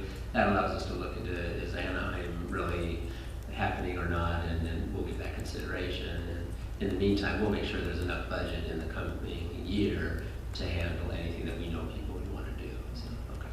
And if we can find out what Lori was talking about, what the next couple of meetings for CSBA, if it's going to be, yeah, that would change my ranking also. So. Lori, you have a Yeah, so I was asking about what the outstanding costs were compared to prior year's budgets, but then you also mentioned, that maybe that budget was just kind of set in stone 10 years ago, and we haven't really adjusted for costs since. And so, obviously we know costs have gone up in many ways around here. But I'm wondering, I guess if you're looking for addition to the discussion, I like the idea of something more flexible. I agree with Phyllis in that I found a lot of value in it. I feel like these are my years right now to really hone in on what good governance is, and I find that exceedingly valuable, and I want the opportunity to continue that. But I also know that every part of the value of a diverse board is not everybody's going to feel the same way about the same things, and so if part of the flexibility you build into it is allowing that it may not be the same for every single one of us every single year. I'm okay with that. I don't know if everybody else is, but I am. And then the other thing that I would say to that is, I guess it might, since this is discussion, right? So I can ask you a question, right? So if, thinking out, if you hadn't had 4 new trustees coming in, where everybody else on your board was new, would you have repeated, Meg? No. So you're Because I've doing already this- done it right, twice. This is it's my because third time, this is such a third. unique But I situation. thought it was important that the 5 of us do it Because together. this is so unique. So in terms of a budgeting situation, Right. this is because this is so unique, Yeah. not because you felt Right, compelled to go. exactly. Okay. And thank you for doing it, because Yes. Phyllis, I just want to, for folks to know, she was there to answer a lot of questions Yes. for us. Yes. So very grateful you were there. Yeah, frames a lot of those things for us. So, yeah, super valuable. Okay, thank you. That's my input. I just want to echo, I like that the notion of that flexibility, maybe having some commonality in terms of a target cap or budget, air quotes budget or whatever, some kind of, but then having that flexibility, and we can discuss whether or not some things maybe we all do together, something maybe we don't. Building that in is something I would support, what Lori just talked And there about. are boards, for example, CSBA, which is the expensive one. There are boards where only 2 or 3 people go, and not everybody goes, and then they share out when they get back. And so there are a lot of ways to do that. But some boards, like Fremont High School District, they go everywhere together.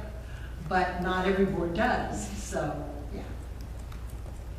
I had another item that's related to what was, so I think one of the board policy talked about where we're a member of CSBA and SCCSBA, the county one. I think in previous years, we had also been a member of the API, the Asian Pacific Islander School Board Member Association. I think Anjali at some point was the president, and Kristen, I think, served as treasurer. I just wanted to see if the board would be interested in, and we haven't renewed this year. I don't know if this is a board item or this is a staff We've level item. always renewed, We've always but it's renewed. never been in our board policy. Right, it's not the board policy. I'm not asking for being the board policy. Yeah. I was just asking, can we renew, and is that something we talk about, or? It usually just happens Just automatically do it. when somebody pays. the- Right. You I know. think that's who this district is, and that's important. So, yes. Good.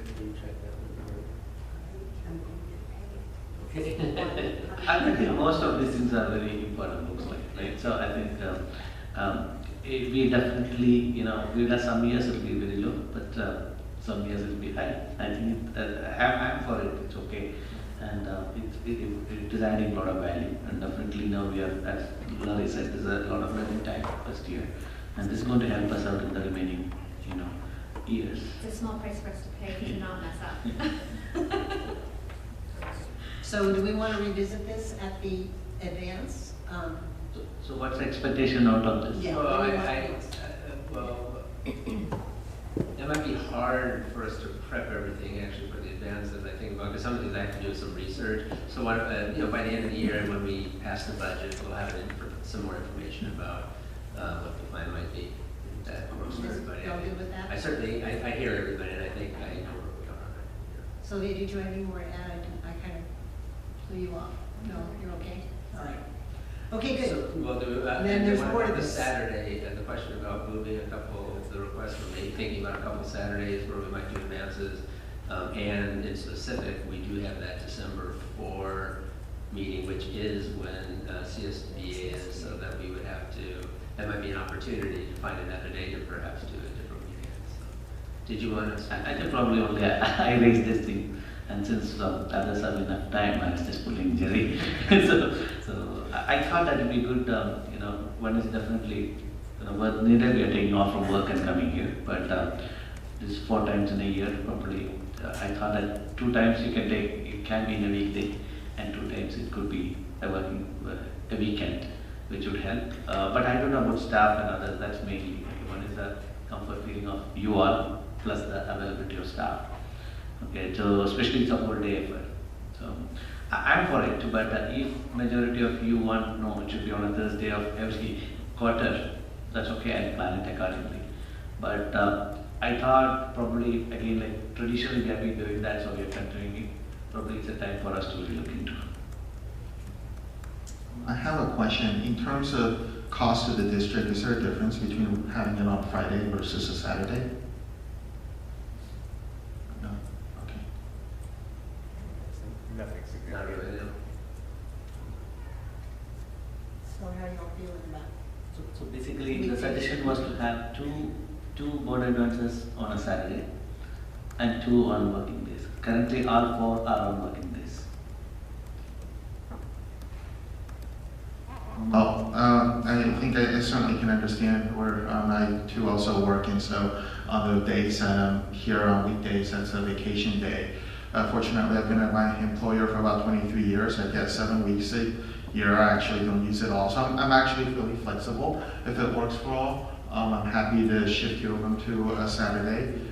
Wife won't like it as much, but that's okay. But yeah, I guess I'm okay either way. So take me out.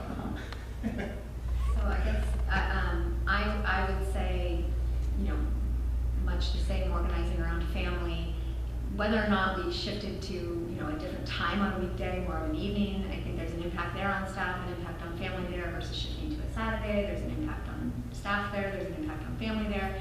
I'm pretty agnostic, I think, amongst any shift that we do to help relieve some of the workday issue, and I'm happy to be, you know, as flexible as needed. I would say my only kind of personal stake in the ground, we schedule our, because reservations are hard to get, you know, we're a winter sports family, so we schedule our winters in August for the following, like, February. So if it's going to be Saturday winter weekends, that does impact me, and so it would be really hard for me to shift to a Saturday once we pass that fall time if I already made my winter reservations, just because then there's a personal cost. So if we make the decision to do CSBA, or some of us do, what if we put one in next year on a Saturday, and that would be the December one, which would have to be moved if anybody's going to go to CSBA? But that's right during the hard time for. If I know before August, then I won't make a reservation. Oh, for next year. For this, I'm talking about for next year. Oh, right, that's right. December, we have to move it. December, yeah. All the way. Oh. So it might be a chance to try it for just one learning day. I don't know, Satish, how that would work for you. But it's better than 2. You're not gonna like me though, because that second Saturday, which I'm sure is when you're gonna wanna shift to, is when I have Not necessarily. I'm hosting. No, we'll find a day. We'll send out a survey, we'll say, so we'll have that, don't worry about that part of it. Next question, Satish, for you, is Thursday harder than Friday, let's say? Oh, no, so if all of you want, I'll take off, that's okay. We all get paid time off, right? So we take from work, but it's okay, I can work on. So for example, next Thursday I'm off anyway. No, I just thought that, you know, obviously we can discuss. There's an option, we can discuss. If options do not work, no hard feelings, so we can go with that. But I think I agree. Let me throw out an idea though. What if we did try, and I wonder if it helps at all, even if we had some that went from 3:30 to 6:30 at night, right? So we can start earlier in the day, you still work most of the day, maybe go earlier as a way to kind of mitigate it in some ways. If it's hard to do actual Saturdays. Yes, I personally am going to feed you. Yes. Thank you, Renee. That's what we do for advances anyway. So let's, I think, as you said, December anyhow we are moving. It doesn't matter like whether 2 people attend CSB or not, or 5 go. Then I think December we have to change it. It's like, We have to change it anyway. Yeah, anyway we have to change it. Yeah. So December alone, let's try it out on a Saturday or whatever the holiday. But Saturday you have a problem on December. No, only if I know by August, then I will make sure I don't have a problem. Yeah, let's suggest a date or December, let's suggest a date. We'll work and see. And as you said, one other thing we can try like late afternoon or something like that, and we can go to the. I like that time shifting idea. Yeah. Maybe that's something to. Because instead of coming morning, then at least half day you are there and we can come with much more flexible. So for the current calendar that we have, why don't we shift to try a Saturday to replace the one, we'll find a date that works for everybody. Let's also try at least one of the advances at a 3:30-ish start time and go see how that goes. Then we can analyze it and decide how we want to. Say 1.5 days, that's good.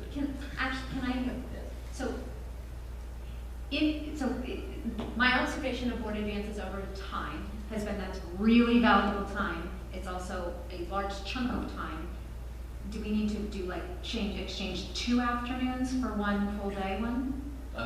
My recommendation is not to overcomplicate it, but just stick with what we have and make 2 changes. Then we're going to make a new set anyway for a whole new year's calendar, and we can make a decision then on what you're asking. Okay. I just want to make sure we block enough time ahead on those. We will. Okay. Okay, so we'll bring back some other ideas for a calendar of the advances for you all to reflect on, and we'll send a survey about what are decent days and things like that. Okay? Thank you very much. Did that cover Anything all else? of them? Did we cover anything on that one? Schedules and costs for advances, professional development, and other activities, I think so. Yeah, okay. Yeah. Okay, moving on to 6.2, LCAP update. Is that you, Allison? Yes.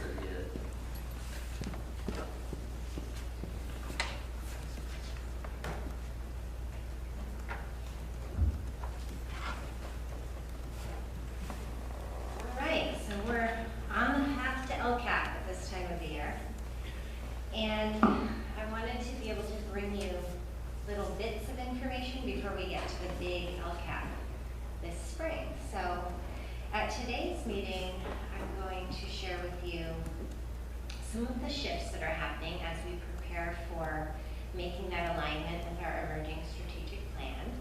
And then really focus in on the stakeholder feedback, because that's a section of the LCAP, and of course, we embrace that part of the LCAP too.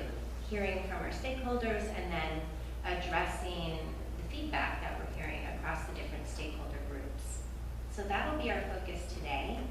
And I also want to let you know that at the advance, we are planning to bring you more on the strategic plan, and then also I'll bring to you a list of the LCAP actions and metrics.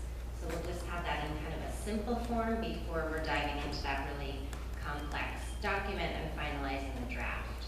So we're going in small steps here in hopes that we can take each bite and consider and reflect together along the way in preparation for coming to you with a refined draft by the time we get to June, and we're seeking your approval. So it's been really fun to work on LCAP this year because of all the strategic planning conversations that are happening.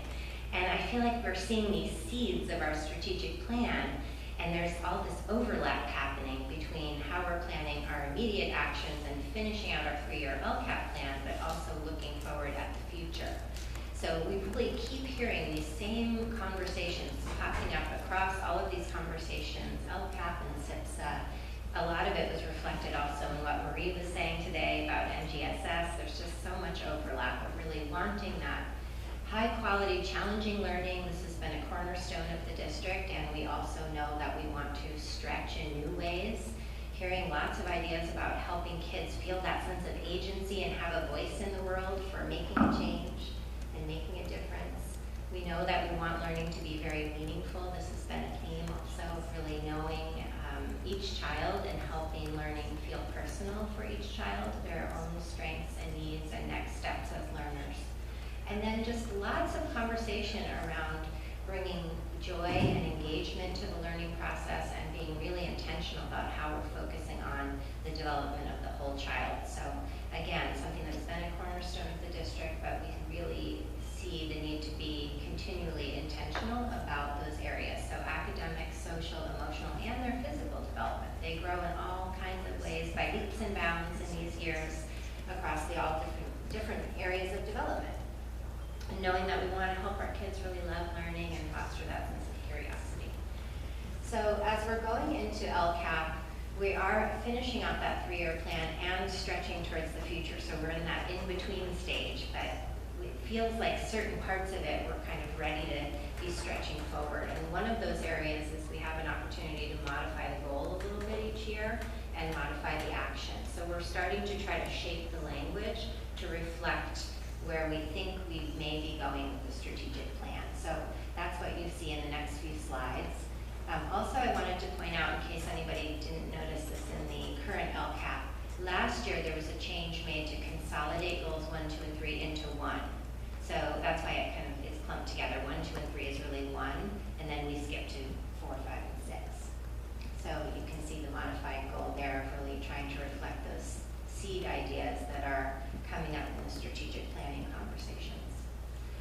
And then goal 4 is about learning environments, so just slight modification to reflect the emphasis on positive school climates, all of that work that we've been sharing with you throughout the year in the area of MTSS.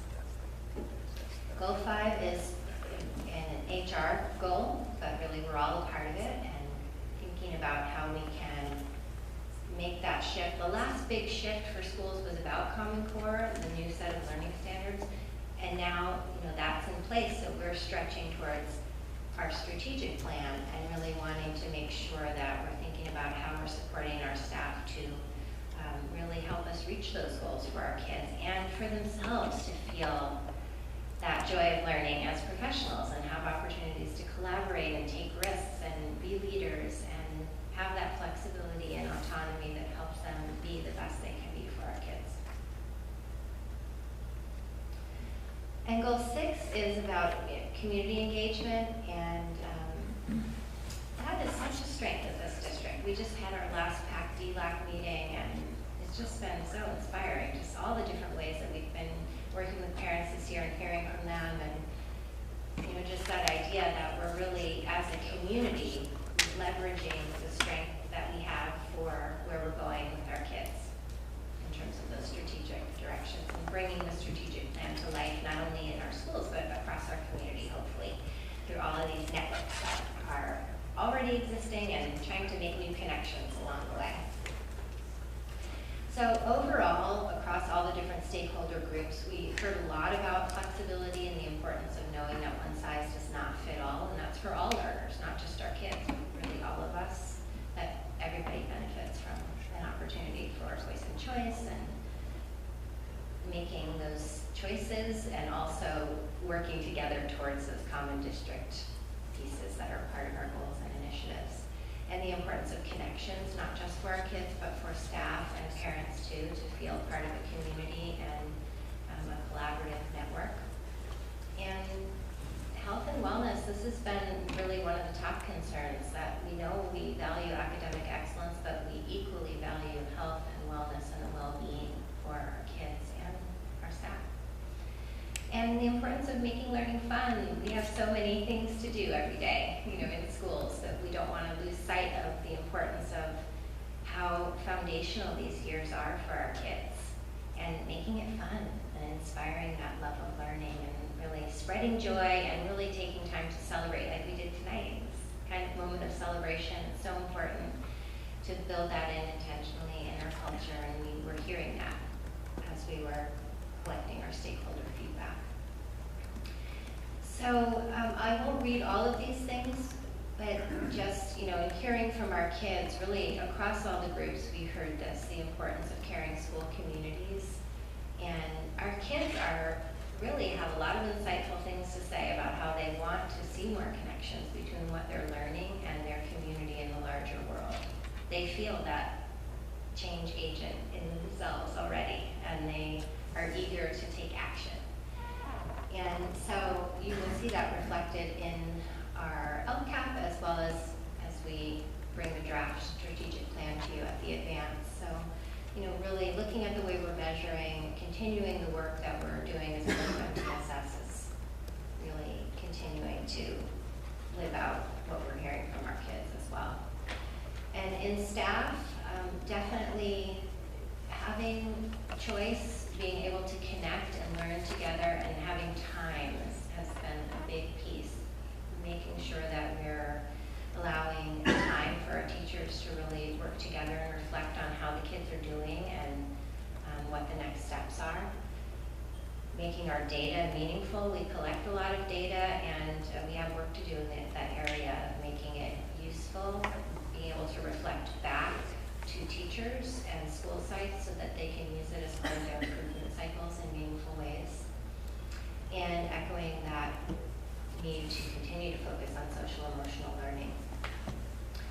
We've been talking about learning days. We will have more on the calendar next year, and we know that we need to balance between the teachers having choice and also moving forward on these many things that we are doing together as a district, different curricular adoptions or the shift to NGSS, these types of things. So as we're thinking about those days, we're thinking about that balance, where can we provide choice and where do we need to make sure we're really offering that high quality professional development for all. Everything can't be a choice, but we know that choice is important.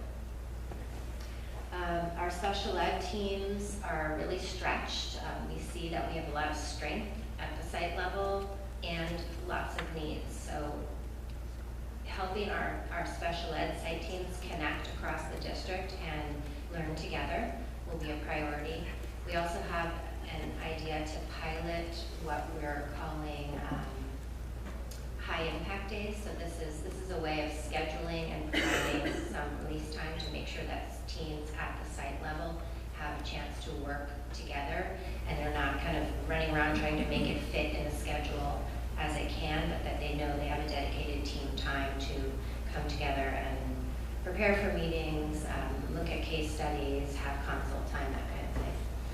There's lots of things on here, but really it's about continuing the priorities and also aligning and setting aside on our calendars and in our routines time when we're really going to work in networks and making the data and the time line up in meaningful ways. We are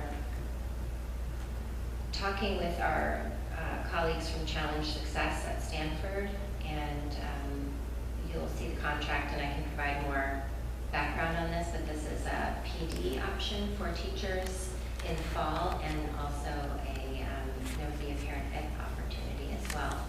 This is about getting to that well-balanced student, academic and social emotional success together. So more on that to come. Our staff also has been asking for more focus on reading intervention and diagnostic tools, and we have already convened a small team to take a look at that, and we will be pulling together team members from across high-need sites to have a district approach to that. It's been site-based so far, and we know that there are many strong practices happening, but we really want to bring together across school sites where we have higher needs. We want to think about that as kind of one improvement network. Who are our kids who need more support, especially in primary reading? What are we doing about it? What's working? How do we know? Those kinds of conversations. Units of study and reading, you know from Lynn's prior presentation that schools have a choice on to the degree that they're implementing, so we're calling that flexible paths. This is one way of making sure that we're not overloading teachers as we're going through all these new adoptions, is having that conversation happen at the school level. We provide choices, sometimes they come up with other choices, and we're trying to be responsive to those needs. Things like, yes, we want to fully go for it this year, or what about if we just did these few grade levels to begin, those kinds of things. And you know that we're working on ELD, and we'll bring a new master plan. Parents also echoed, in addition to what's up here, echoed that need to focus on social emotional learning. That's been a big topic across all the parent groups, as well as making sure that we're partnering with the high school so that articulation is in place. Our parents really want to partner with us. I know you know this. They are just so eager to be a part of this work as we go forward into strategic planning and have opportunities to learn together, to be a part of the work, to have parent ed, and to be able to connect with each other. Our DLAC group, which is our parent group of parents of English learners, had a lot of really great suggestions about how we could connect parents with each other at the registration process and beyond to really understand how ELD works and how they can support their child's progress going forward. And then, of course, just the continuing to focus, as we have been, on having lots of ways for parents to weigh in on the many things that we're doing. So in addition to that stakeholder piece, which will be a section of the LCAP, we'll call out, this is what we've heard, and this is where in the LCAP you can find our responsiveness. We're also, as we're preparing to transition, thinking about that broader scope, because we're aiming towards that strategic plan now. And that connection with SIPSAs, of course, that we've talked about already. We're adding some measures, and you'll see this next time. This is an area where I think we'll continue grow.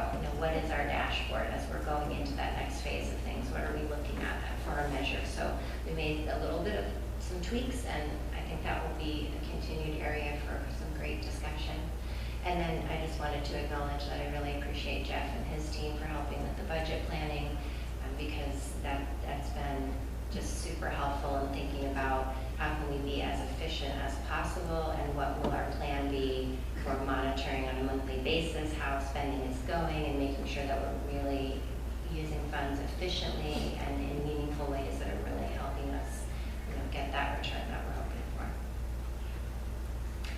So we will be bringing that list, the short form LCAP as a draft, a list of actions and metrics for your consideration at board advance. Then the draft LCAP will come your way soon after that.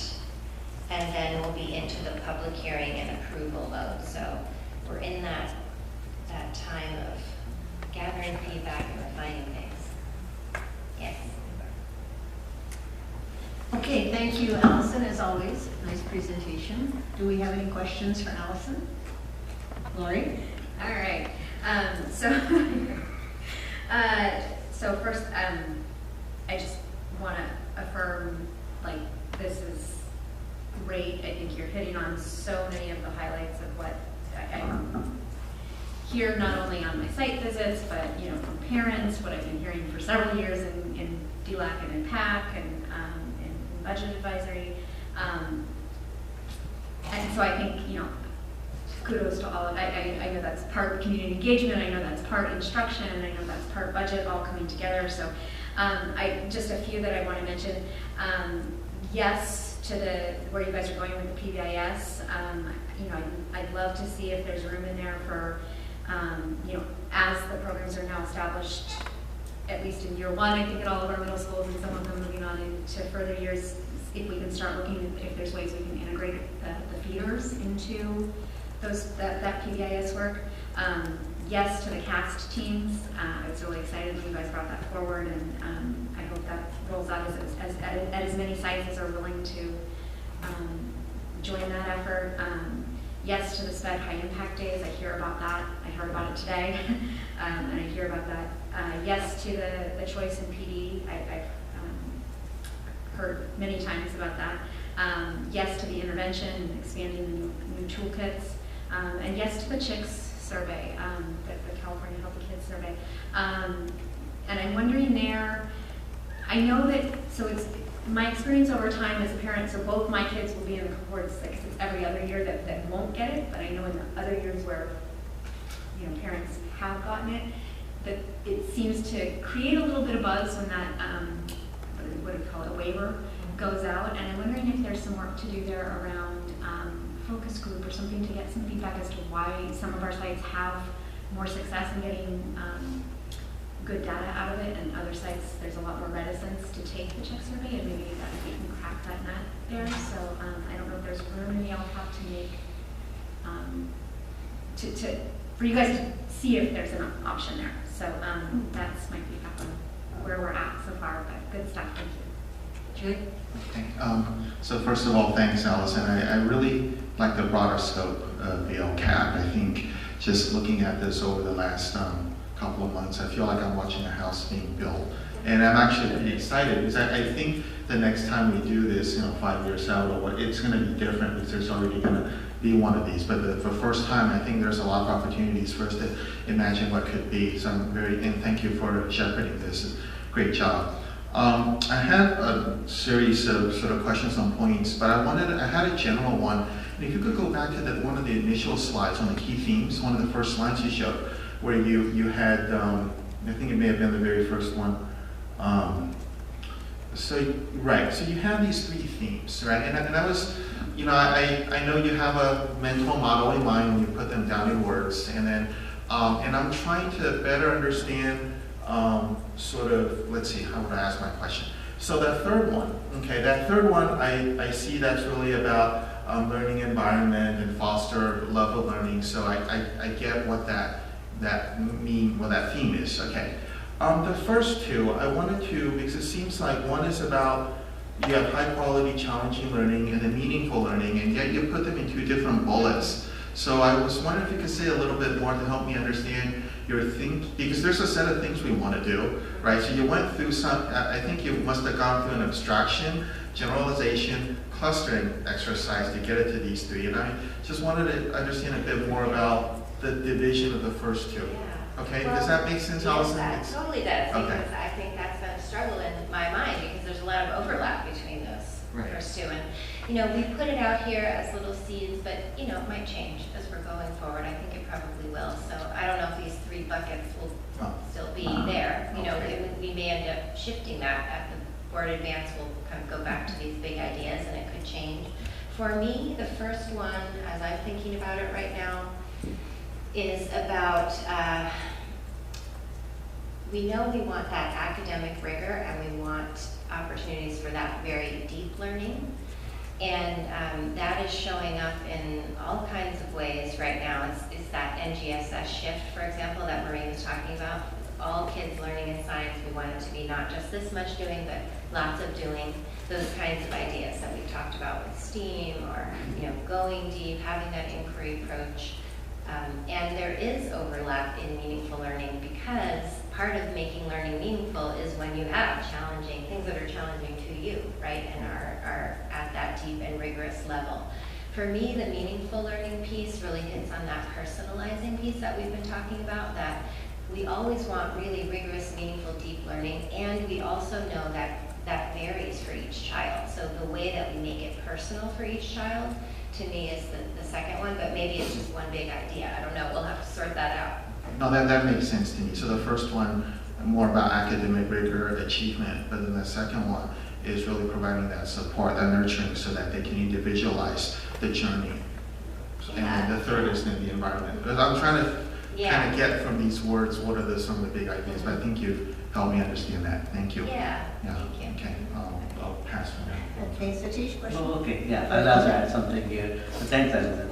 So I think we typically, I know that for kids and staff, like, you know, it's and a lot of stuff happens and it's ongoing, and I can see it, you know, from the starting of the year, it's quite a lot of stuff going on in that. Thank you for that. But I see that I'm really interested in seeing, like, that we are not leaving the big group here, parents and guardians. That's good. But I think what are the specifics, like what we are going to change it from significantly from year over year?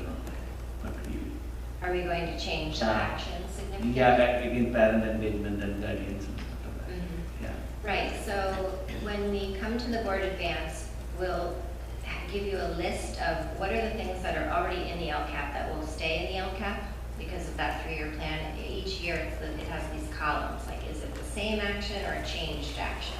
So when we bring you the list, it will say what are the things that are the same and what is new in terms of parent engagement. So we will be making some shifts there. We were talking with PAC and DLAC about that the other day, and what kinds of topics they'd be interested in terms of parent education, for example, or the EL components. There's just a lot of great work that we can do there to communicate with parents around how to support their kids who are learning English, and to know that the outcomes are really exceptional at the end. That's one of the shifts that I know that we want to make, is to really communicate the data about the achievement of our English learners, for example. So we will continue the strong work that has been happening, and we will have some new actions under the parent and community engagement section. We'll make that really clear at the next meeting where we show you all the actions. Is that answering it? Yeah, that's good enough. Yeah. Okay. Sylvia, did you have any question or comment? Yeah. Thanks, Allison. So I've met with 3 of my schools and met with the principals to look at the SIPSAs, and it's actually really great to see that there's quite a bit of alignment with what I'm seeing in the LCAP slides and what I'm seeing in the site plans. And it's good to kind of see, okay, this is like the larger picture, and this is how it's actually being implemented. As I've been speaking with the different principals, some of the themes that have come up over and over again are the importance of teacher professional development, teachers college specifically, yes. And then the time for teacher collaboration. And I know that it's listed here, but I think one of the concerns that I've been hearing is that even though it's listed, it doesn't end up happening. And so I'm just wondering, and I don't know if this is at the LCAP level or maybe this isn't quite the right place for that, but like. Well, no, I actually think it is, and it's really, Okay. and we talked about it today, I think. What I would say is I'm hoping we'll talk about that deeply at the advance, because we have a whole hour to dive into this. But I think that is, you aren't the only one who's hearing that, and I think we do need to dive into the professional development piece and making it meaningful. Right, yeah, because I think what concerned me as I was seeing some of the different plans was some of it is, okay, yeah, this is going to be during the Tuesday staff meetings, you know, during the early release days, but then there's other times when the teachers are coming in before school starts to do that collaboration, and, you know, it's on their own time, or, you know, they plan to go to the teachers' college, but then the sub doesn't show up because we have this huge sub shortage, that kind of stuff, right? And so what are we doing at the district level to make sure that those things are in place so that the teachers can, so we don't just say, oh yeah, we value this, but then it's up to you at the site level to make it happen. You know, what else can we do at the district level to provide the structure to make sure that our teachers are getting those things? Right, yes. We also have principals meeting on Monday, so we'll be talking about some of that then as well. So specifically the units of study, PD plan, you know, how to lay out the calendars, as you were mentioning, when that data piece will happen, you know, trying to get some clarity around those pieces, and yes, addressing some of those challenges. Some of it you'll see in the action, some of it is allocated in LCAP specifically, and some is more site-driven. So we can definitely dive into that at the advance too. And knowing that we're really trying to make that shift, you know, it'll be new. That idea of going back to a more collaborative approach on some of the learning days for sites that are wanting to do that. There'll be some choice there too. Some days we're all together for sure, and some there'll be more of a choice. Jerry, you had something else? Yes, I just maybe two quick things. So a comment, you talked a lot about community, and one of the goals, I think number 6, is about fostering community and all that. And I think just wanted to share a thought that, you know, I think for me the ideal sort of community, the interconnection, would be a fully connected one. Because, so I guess what I'm saying is that I think it's our role to help build and foster communities. We don't necessarily have to be part of that, right? So I guess I'm not, you know, for me, you could have a star-shaped kind of connection where there's a community and the district or the schools are at the hub. But you can also have the kind of community where there may be interactions going on that doesn't necessarily involve the district. And I think the latter allows us to scale better. And you kind of saw some of that, I noticed with one of the ones about the EL, people wanting to you know, engage with folks with similar cultures and all that. I think that's a reflection of that. So I just wanted to share that one thought.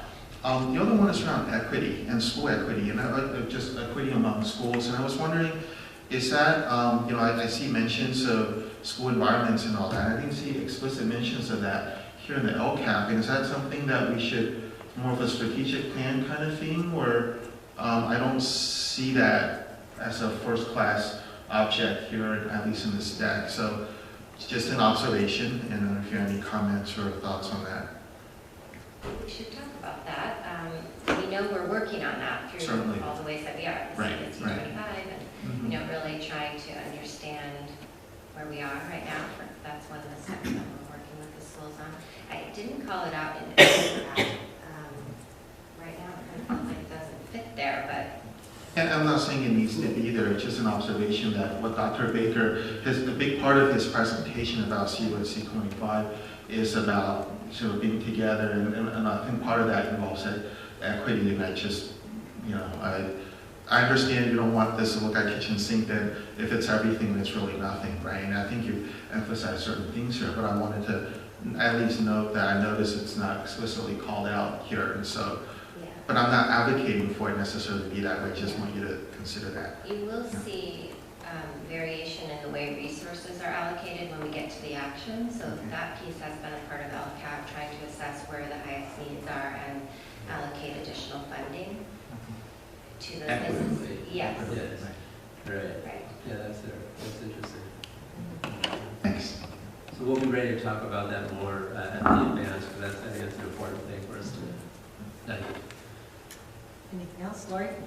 Can you talk to me more about what you were just saying about that we might serve a purpose in helping to build community that we're not necessarily the hub in? So help me understand. Right. So I think, I think part of, I don't know, being on the PTA, one of the things that parents always want are names and addresses of other parents to set up play dates. And I don't know what all the privacy policy or all that, but that would be an example of if somehow we could link them all together so they can go set up play dates on their own and doesn't have to go through the school, right? Because I think there are a number of these things that where we have that information, we have the connections, but if everything has to come through us, right, then it becomes a bottleneck. And so I don't know what all the ARs that disallow such things, but that would be an example of that. Okay, Does I that see make what you're sense? saying. Yeah, and some sites have a tool that allows that, and maybe Some others sites don't. don't, So, yeah, okay, right. okay, thank you.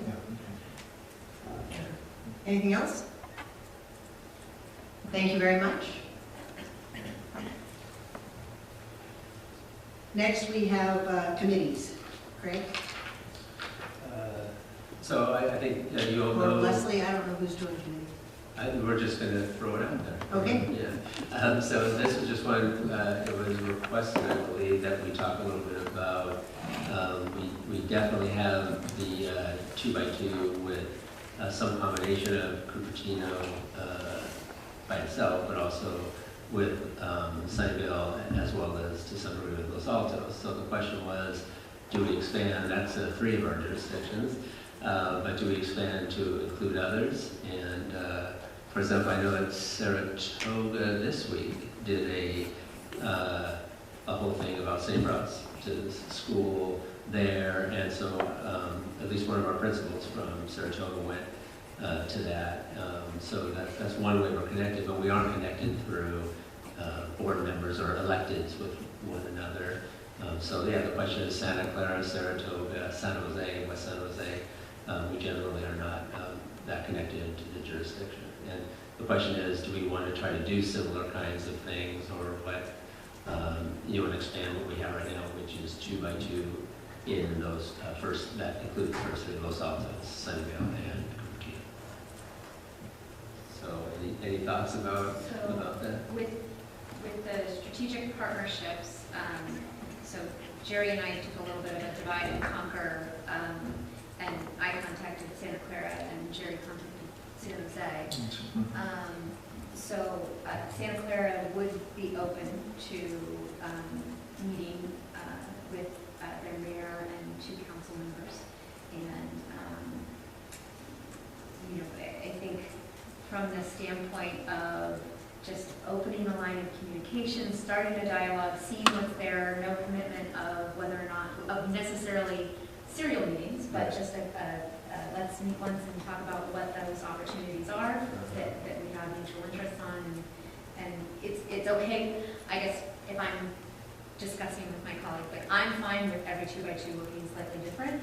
I think they all serve a different purpose depending on the city. That's part of our unique animal here in CUSD, is the 6 cities are so different. And as we saw in Sherry tonight, some of them have resources that others don't. And but at any rate, I would hope that we would consider taking Santa Clara up on their offer and assigning 2 of us to go in with them. And I don't know if you want to give an opinion. Sure. So I spoke with Vice Mayor Chappie Jones of San Jose, right? And he's open to the idea. He supports it, and so, but he's sort of looking for us to drive that. So I think if we wanted to set up some sort of a 2 by something, probably just one, because that's his district.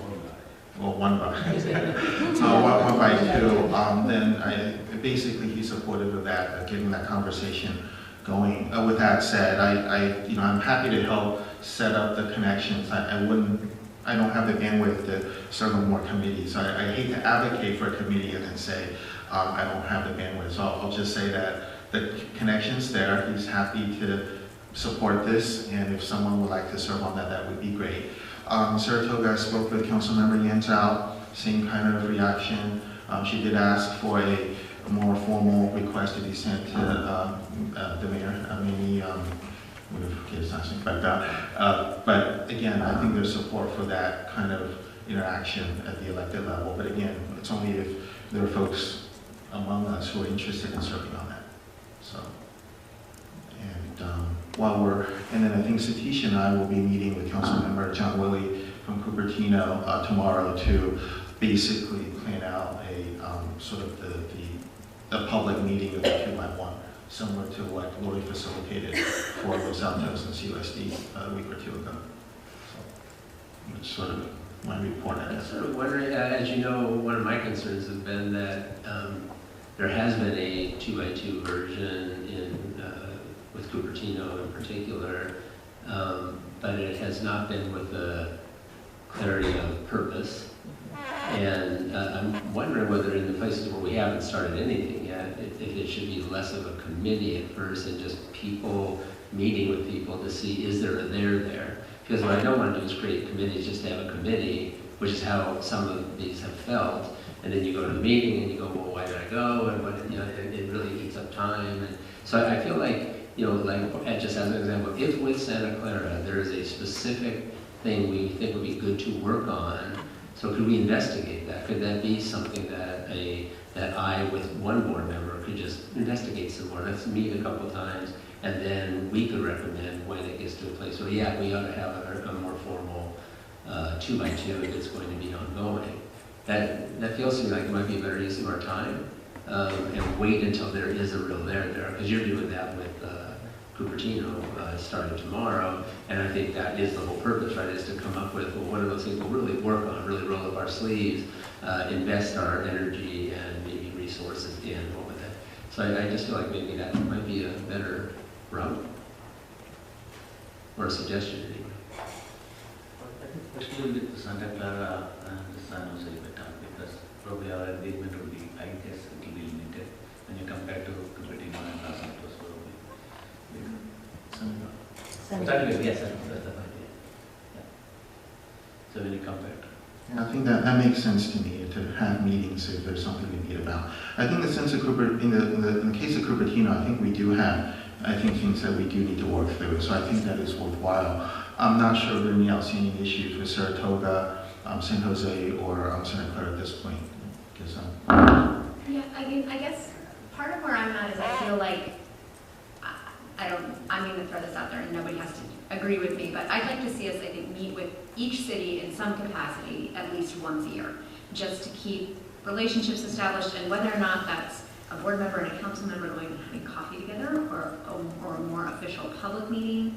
I think, again, that's part of our unique challenge as a district with 6 cities is, right now we've got some things that need to be wrestled with Cupertino or need to be wrestled with Los Altos. If we don't have those things with the other cities, I still think it's important to have a regular check-in on some sort of interval. At least once a year seems reasonable to me and not a huge time commitment. Yeah. And then whatever comes out from that says, do we have any work we think we need to scope for this year or not? Kind of thing. But I think that makes a lot of sense. That, to me, that's not a committee, and that is different. We could just say, we want to each year make sure that there is a board member with the superintendent connected to like people in city jurisdiction in each of our jurisdictions. And but that's a little different from these 2x2s, which are ongoing in nature, where you do have to post them as formal meetings. They are beholden to the Brown Act, all of those sorts of, those are different. That's what we're doing with Cupertino and what we will do with the Sunnyvale. What we did with Los Altos exactly. Haven't passed on the Sunnyvale. Is there an opportunity here, so as I'm looking at our document here, our shared document, is there an opportunity to kind of treat this more like, say, the 25, where Satish is on point for that partnership with Steve, but maybe that's not an official notice committee either, where it falls under this, where maybe we change the title to strategic partnerships and/or 2x2 committees, or something like that, where we still kind of decide amongst ourselves who's going to cover that in any given year, but it could be a formal committee that's noticed, and it could also be just a... Right, and the ones we have here are actually officially the formals. That's what these are, because they were signed and agreed to and named as formal ones, the ones that are on this list. So my recommendation would be for those other 3 jurisdictions that are not, that we treat them that way, that they don't have to be part of a, because you don't have to go through a committee process to do that, and we don't have to post meetings. We get together with other jurisdictional folks and have a conversation. So like, for example, you said that you'd be willing to do Santa Clara, we'll set a time, we'll go meet once, twice a year and figure out, well, what's the there. But at some point, it might become a formal 2 or 2. And if we have people who would be willing to do Saratoga, San Jose, we can just be working on that and keep it a little less formal and see where it goes. So my only concern there is I want to make sure our community knows that that's happening. Like, I understand what you're saying, it can be informal and that's just part of our work, but I feel like sometimes that leaves a perception that there's an equity issue there for our, in terms of how much time or attention we're focused on any one of those jurisdictions, and I don't want to lose that impression. So I just want to make sure that even if maybe we asterisk the bottom of this and just say, these others are addressed in a different way. I don't know what that looks like. That's for you to solve, but that's my concern. So I just want to make sure people know that we're making the effort across our entire, we're all in this together. Is this something that we can think about up there? I'm really conscious here that we have guests to talk to us about our ballot stuff, and that I didn't mean for this to be a long thing, and so maybe I could think about this a little more and bring back some ideas, maybe even at the announcements. Awesome. Does that work for everybody? Okay. So we're on to discussion action, resolution, acknowledgement of state funding applications beyond bond authority. Is there any information we need about this, or do we just sally forth? Okay, is there a motion? I move to adopt resolution number 18-19-17. A second? I'll second it. Satish seconds. All in favor? Aye. Opposed? Motion carries. Approval of paid lunch price increase. I watched the video of your meeting last time, which I was not able to attend, and you had quite a robust discussion about this last time, so I'll entertain a motion and then we'll see. Nicole is here if anybody has any additional questions, but we need a motion on the table. I will move 7.2, approval of the paid lunch price increase. And a second? I'll second. Okay. So is there any discussion, or do we have any questions for Nicole? Thanks. Okay, all in favor? Aye. Opposed? All right. Thank you, Nicole. Good night. Next, we have the results of the community survey regarding the potential parcel tax measure. And we have Jessica and Jake. All right. Good evening. I just want to also acknowledge EMC and TBWB for their hard work on this.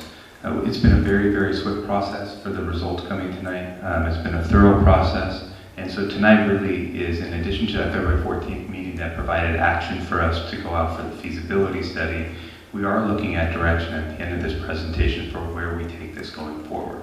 So with that said, thank you guys for being patient, waiting through our meeting, and I'll turn it over to you guys.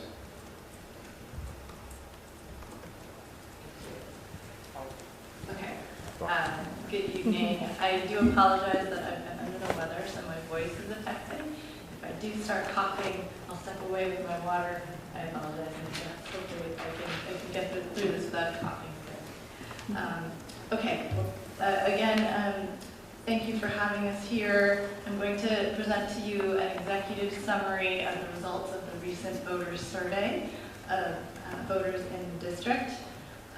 So I wanted to start off by showing you this timeline slide, this overall timeline slide, which Jake will talk more about later, but it serves here just to remind us all of the phase that we're in right now, which is the one highlighted in red, the feasibility phase. So the survey was done as part of the feasibility phase of the overall process. So a few notes on the methodology of the survey. This was a mixed mode survey incorporating both telephone interviews on landlines and cell phones, as well as online interviews via email invitation. So we did just complete the survey earlier this month. We did 600 interviews, so the overall margin of error is plus or minus 4 percentage points. We did offer interviews in both English and Chinese, and as always, the interviews were conducted by trained professional interviewers. You'll see through the course of the presentation some comparisons to results from surveys we've done on behalf of the district in the past. I will point out that this was the first time that we've done a mixed mode survey on behalf of the district, so it differs a little bit in methodology to the surveys that have been done in the past. In some cases, that can lead to very minor differences in results. Just another quick note on the methodology before I take you through some of the key findings and then some of the more detailed results. We utilized what's called a split sample methodology in order to test two potential parcel tax dollar amounts. So respondents were randomly assigned into one of two samples, sample A or sample B. Those in sample A were presented with a potential measure for a $98 parcel tax, and those in sample B were presented with a $125 potential parcel tax. After they were asked the initial question, we did follow up by asking them the reverse amount, so everybody did hear both amounts, but we're going to focus on the initial unbiased read on the measure at the two different amounts.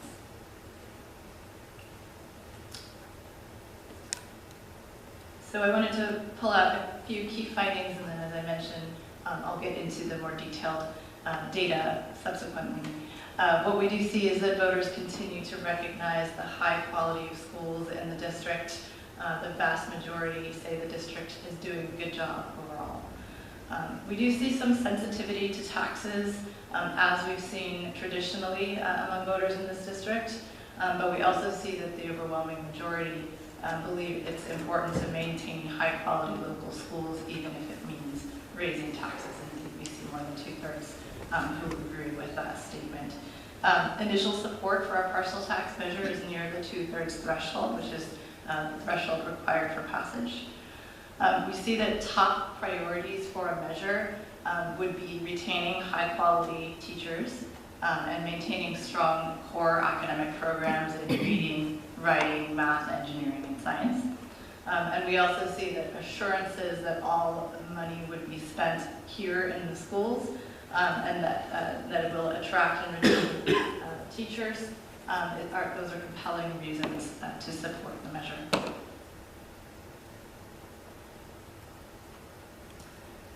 So on this slide, this shows the result on the question, would you say that the elementary and middle schools in the district have a great need for more money, some need, only a little need, or no real need for more money? So as you can see, 26% say there's a great need, 37% see some need, and when you total those, it's 62%. On the flip side, you have 23% who see only a little need or no real need for additional funding for the schools. When you look at that question, which we have asked for quite a few years, so over time looking at the results on that question, you see some slight fluctuations, but also some overall consistency. And since the last time we did a survey in this district, which was in September of 2013, we've seen some growth in intensity, meaning that the percentage who see a great need for additional funding has gone up a little bit.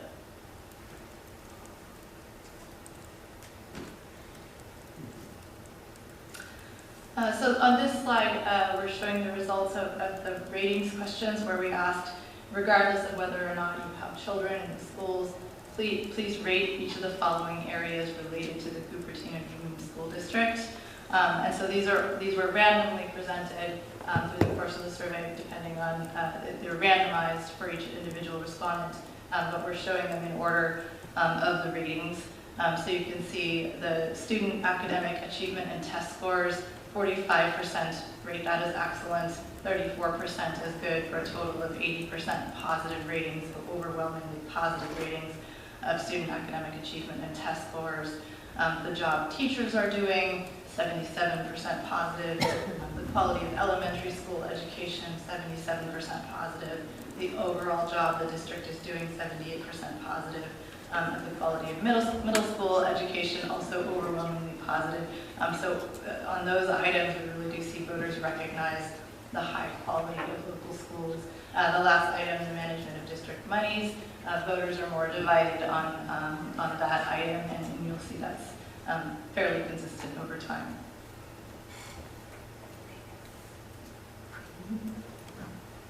So this is some trend data so that you can compare where you are today. So what we've seen in the past, the overall job the Cupertino Union School District is doing, so 30% excellent, 48% good, and this compares fairly similar to what we've seen in the past with a slight drop in intensity.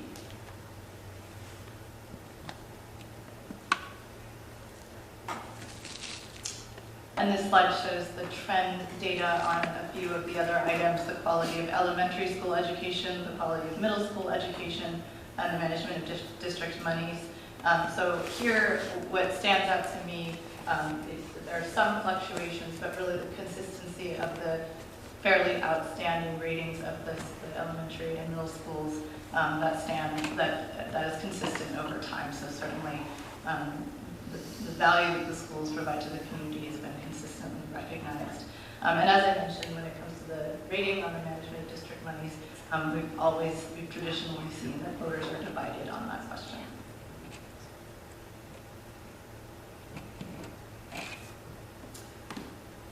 So the respondents were asked a series of questions. Do you agree or disagree with each of the following statements?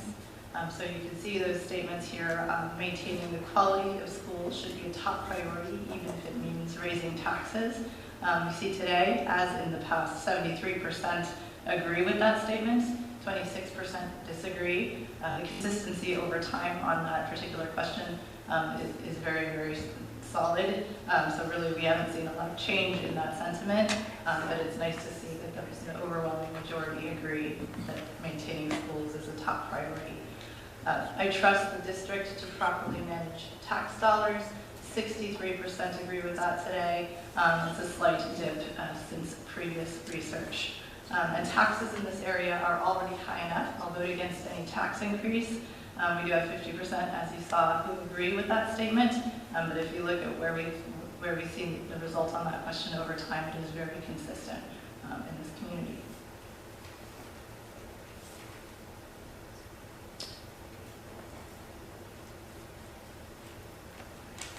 So here you see the results when we asked. We've presented respondents with a potential parcel tax measure. As I mentioned before, we did use that split sample where half of respondents heard a $98 per parcel annual measure and the other half heard a $125 per parcel measure. And so what you can see here are the results for each of those samples. Interestingly, when we ask it the $98 version, you see total support at 64%. That's 62% who initially say, I would support this. Another 2% who were undecided, but when prompted, lean toward voting yes, so the total is 64%, just under the 2/3 threshold. On the other hand, among those who heard a $125 measure, you see 67% initially supportive, and another 1% who lean toward voting yes, and with rounding, when you total those together, you get to 69% total support.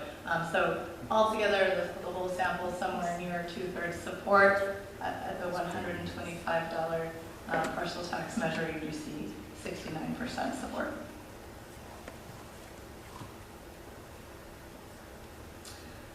So we asked a series of questions specifically about the components of the measure. So listing some of the things that the measure could pay for. And we said on a scale of 1 to 7, how important is each of these to you? So what you see here are the percentage that rated each of these items as a 7 in the dark blue, the percentage that rated each of these as a 5 or a 6 in the light blue, and then lower numbers, the 1 through 3 in the lighter red and the red on the right-hand side. Those numbers are quite small. All of these elements are important to the voter community. What rises to the top, particularly in intensity, is retaining highly qualified teachers, maintaining strong academic programs in reading and writing, maintaining strong academic programs in math, engineering, and science, keeping schools safe, clean, and well-maintained, ensuring teachers have adequate training and support, and keeping teachers' salaries competitive with surrounding districts. So you do see some themes around these top priority items. Many of them are around retaining high-quality teachers, and many of them are around maintaining strong academic programs.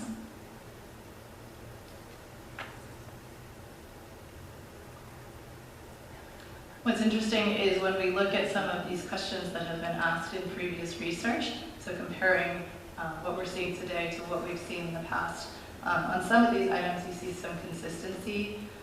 So, for example, only a very slight change when it comes to the importance to the community of retaining highly qualified teachers. That remains a top priority. But if you look at keeping schools safe, clean, and well-maintained, you see a slight increase there, so the importance of that one seems to have gone up, but even more dramatically, keeping teacher salaries competitive with surrounding districts. The percentage who rated that as a 7 in September of 2013 was 40%. Today it's 55%. So you do see the urgency around that item seems to be going up. And you can see when it comes to making an exemption available for seniors and people with disabilities, very consistent results over time, and keeping class sizes as small as possible, also very consistent with what we've seen in the past. I will mention when it comes to the senior and persons with disabilities exemption, when you look at that among respondents who are seniors, very important to that particular group, so that's not surprising. So over the course of the survey, we presented a series of statements. Some statements that you might hear from supporters of a potential measure, and some statements that you might hear from potential opponents. So on the support side, we presented information explaining, for example, that all of the revenue from the measure would be spent here in local schools, could not be taken by the state, and that the funding would be a dedicated source of local funding for attracting and retaining high-quality teachers and maintaining outstanding core academics. So these were the statements that were presented, and we asked if there were compelling reasons to support the measure. And then on the other side, things that you might hear again from an opponent, like taxes are already too high, I'll vote against this because the cost is too much, and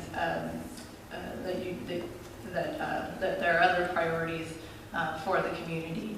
So you can see we asked after the support statements and after the opposition statements how they would vote on the measure. So what this slide shows is the over the course of the survey. In the dark blue there, you can see for those who heard the $125 personal tax measure, they started out at 69% total support. After they heard statements from supporters, that didn't change. They remained at 69%. After presented with messages from potential opponents, support did drop to 63%, so that does demonstrate a little bit of vulnerability when presented with negative pieces of information.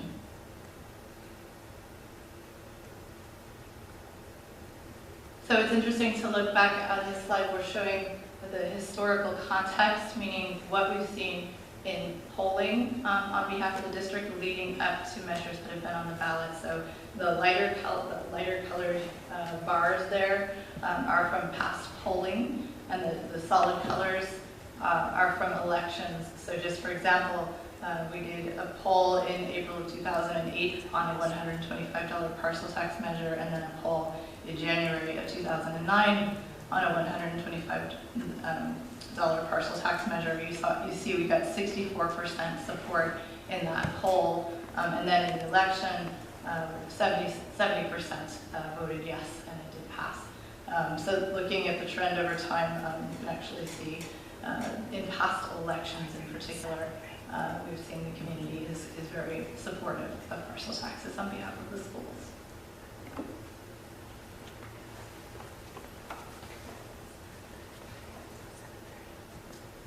So just a couple notes in conclusion, and then I'd be happy to take any questions before I turn it over to Jake. So again, positive opinions about the district are very widespread. Most voters do appear to be willing to invest in the schools in order to maintain high-quality local schools. It does look like a $125 parcel tax measure is viable for an election in 2019. But we should remember there is some sensitivity around new taxes, and that the measure is vulnerable to opposition messages. And so for that reason, we think it's important for a robust, independently funded communications effort to make sure the community understands that all of the money would be spent here, dedicated for the schools, for the intended purpose, and would contribute to retaining high-quality teachers and maintaining strong academic programs. So that's the end of the polling part of the presentation. Again, I'm happy to answer any questions before turning it over to Jake. Thank you, Jessica. Does anybody have questions for Jessica, Jerry? Thank you. Very thorough, very clear. Appreciate the presentation. So you talked about the item around the trust, the district's management of the money that seemed to be a little bit lower than the other items. I'm trying to see if that, so you must do surveys for other jurisdictions and such. Do you think that drop is more for our district, or are you seeing that drop in other places where you're doing a similar polling? That's a really good question. It really does vary from area to area. It does tend to be related to overall mood in some cases. One of the questions we asked in the survey that didn't actually show you tonight is just about overall optimism and pessimism. And we do see, although the majority of voters in the area do remain optimistic, we have seen optimism has dropped over time since the last survey was conducted. And so oftentimes results on that question are more related to just how people are feeling about how things are going than they are about anything specific to what the district is doing. It's hard to really pinpoint the cause for that drop, but that could be one of the reasons. But your feeling would be if I had forced you to make a choice between whether this is more of a general trend or one that's specific to the school district, what would your gut tell you? Well, based on your experience. And I understand this is not scientific, but just based on your experience and your intuition. Sure. I'm guessing it's a combination of factors. Maybe some things that voters have heard about what's going on in schools, maybe not even in the Cupertino Union School District, but local school districts in general, maybe contributing a little bit to the increase in negative sentiment. And maybe that on top of sort of a declining trust in public entities in general that we're seeing, not just here, but elsewhere. If I could just ask one more, Phyllis, when I turn it. So the two that you tested, the $98 and the $125, so there's a few percentage difference. I do understand that one puts it below 66 and the other above, but do you consider that statistically significant? Are we within error bars here? These are plus or minus 4%. Right, So, the overall margin of error is plus or minus 4, but Right. the margin of error for each of those 300 is between 5 and 6. So it is actually hard to say whether there's a statistical difference, but because it remains consistent over the course of the survey, I tend to think, I tend to trust that there might be a slight difference. And now it's counterintuitive, in some ways, to think that support would be higher for a higher dollar amount, but it does appear to be somewhat consistent. And those two samples are balanced demographically, so we hold the demographics constant so that we can really ensure that any differences we're seeing are in the data itself. Yeah. Thank you. Anybody else have questions for Jessica? Okay, thank you. I guess we'll hear from Jake next.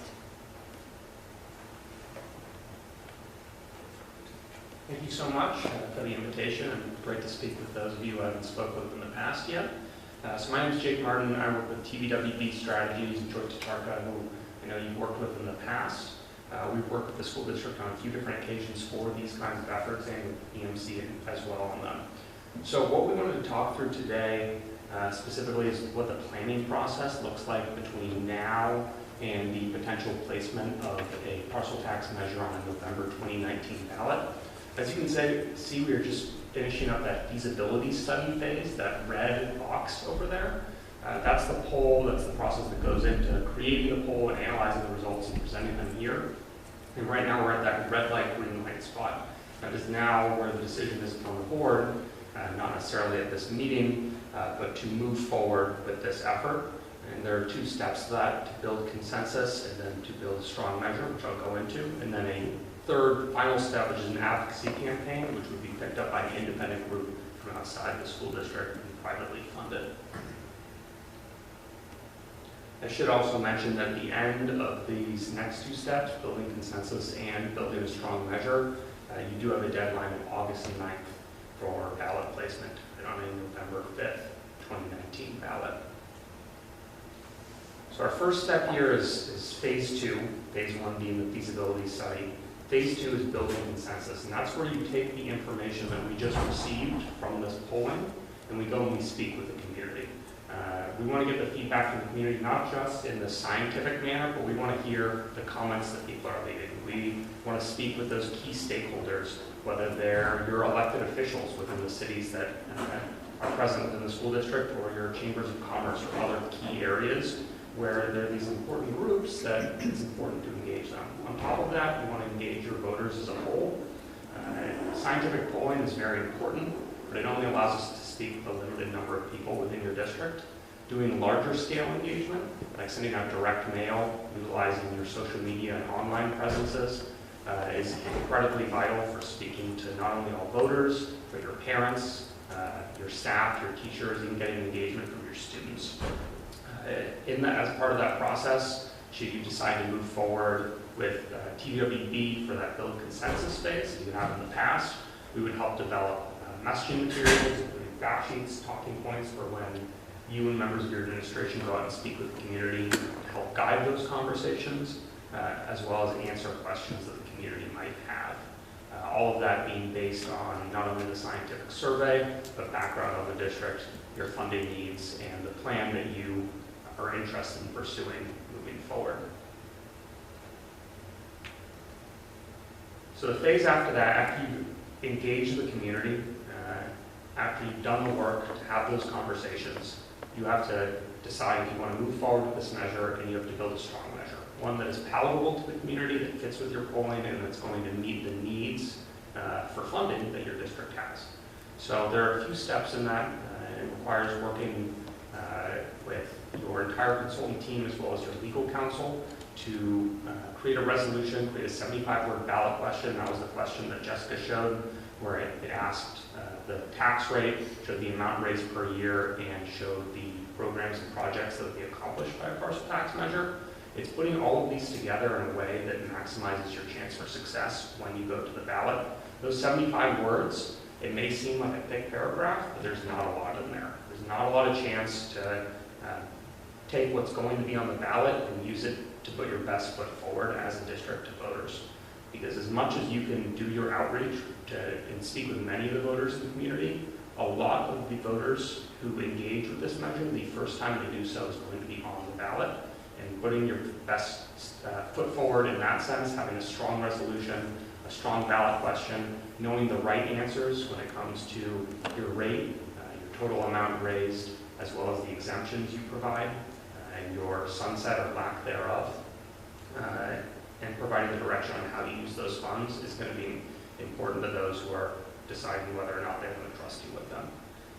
This will all come to a head during a board vote. As I said, the board has until August 9th to place the measure on the ballot. Typically, what we like to do is schedule 2 meetings prior to that for a first reading of the resolution to give the board a chance to see the resolution as it has been assembled by your legal consultant teams, review it, provide your feedback, and then a second meeting where you vote to place it on the ballot or amend as needed.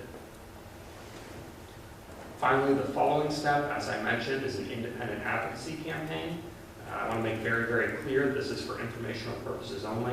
None of the steps on the slide would be conducted by the district itself. This would be an independent group, often of parents or invested community members, who would be able to fundraise to run a campaign to support this measure.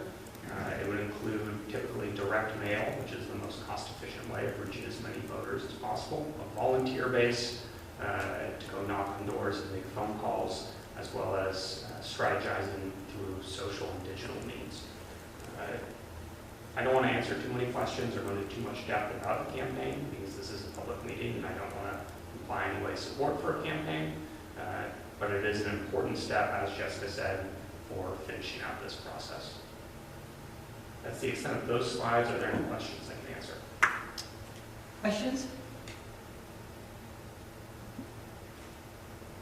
Okay, so this is a discussion action item, right? I'm not sure. I don't know that there would be, it's more direction, isn't it? Because I don't think we would do anything with action. No, at this time, I believe what had been discussed prior was at your next meeting, approving a phase 2 contract for TBWB to do that outreach process. This is more providing the board with information about what's been done today as part of that feasibility study that is at the very beginning of the process.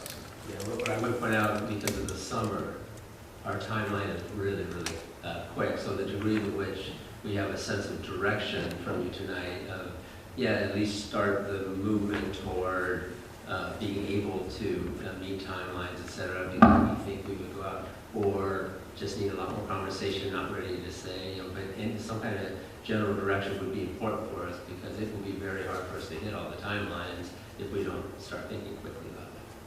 So what are we thinking about moving forward with this? I have a question. So at this rate of 125, I guess that's more for Dr. Baker. How much money, do we have a sense of how much money that is a year? I think it was about 3.75 million, more or less. It would be just about under $4 million. Yeah. The sample language says $4,321,500 for 5 years. There's senior exemptions that when you take into account what our current senior exemptions are, we have about 34,560 parcels, and then we have exemptions within that. And so we're basing it on past about what percent gets the waivers that we're doing. So I'll just blab first. So I certainly am in favor of, I think, increasing the revenue and moving forward with this. I guess my question is, I know you've been doing planning and thinking through this USD 25 and all that. Is 125 an adequate amount? I know there's the supply side of whether or not you can go higher or lower and all that, but just coming back to the basics, so if you have $4 million more a year to work with, I think the community will want to ask, what do we get or what do we not lose? Do you have a sense of, are you able to talk about that right now, or? I would say that we have at least a $15 million ongoing problem to do when you think of the strategic plan. What are we saying we're going to provide our children, and et cetera. I see more as a bare minimum amount we need over the next few years is about $15 million. So to get a third of the way there, a little less than a third of the way there would be extremely helpful. But it's still going to be, yes, we have to do that, and yes, we have to have Cooper-Doodle programs be successful for fee for service for another $5 million. We need another $5 million probably through some kind of other direct ask campaign. So in and of itself, it won't solve anything, but yes, we very, very much need a $4 million uptick. There's no doubt about it. And in terms of the community expecting to know basically where their dollars are going to go, I think that's, we pick up from here and from the conversations that you was talking about and carve the ballot statement around how we think the community wants us to spend the money. So I'm in favor of moving forward. Is there some consensus here? What are the rest of you thinking? I'm all in. Okay, we've got 3 of us. Absolutely. You okay? How about you, Sylvia? Yeah, definitely. But I think I don't know if this is a question for. So my understanding of parcels is that it's more facilities, right? No, that's bonds. Bonds. Oh, okay. Then I'm okay. Parcel we can spend on yes. anything we want Sorry. as long as we do what we tell the voters. Yeah. Okay, I just got them mixed up in my head. Okay. I have a question on just a clarification. So I'm surprised to see that 98 was actually, less favorable. It's a big surprise. Yeah, when you say 125, and the other side, the money, or the handling of money, the response was not that great. So a little bit of contradictory, right? Like, any comments on that? Yeah, this is something that we weren't expecting to see either. And again, it's hard to say, given the margin of error, if there really is a statistical difference. I think what's important to remember and what's important to take away here is that it does look viable at $125. We probably see support today right around that 2/3 mark, whether we're talking about $98 or $125. So certainly when we take into account that voters are somewhat resistant to taxes and that there is some vulnerability when we talk about things like costs, I wouldn't say that, maybe they'd be even more supportive if we went higher. So the results certainly don't indicate that to me. What they indicate to me, especially considering that there's not a dramatic difference between $98 and $125, is that we have voter support at around 2/3 level for the $125 option. So.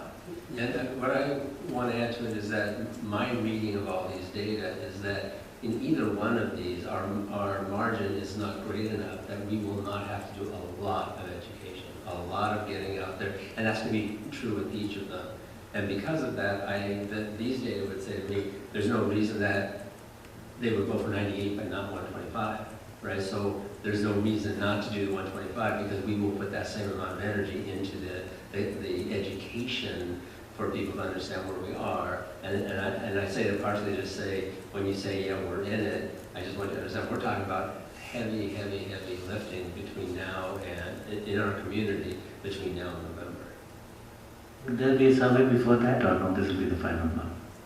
This is the final part of this feasibility phase. Okay. So. Because since you're on the border, what's the risk of it? Right?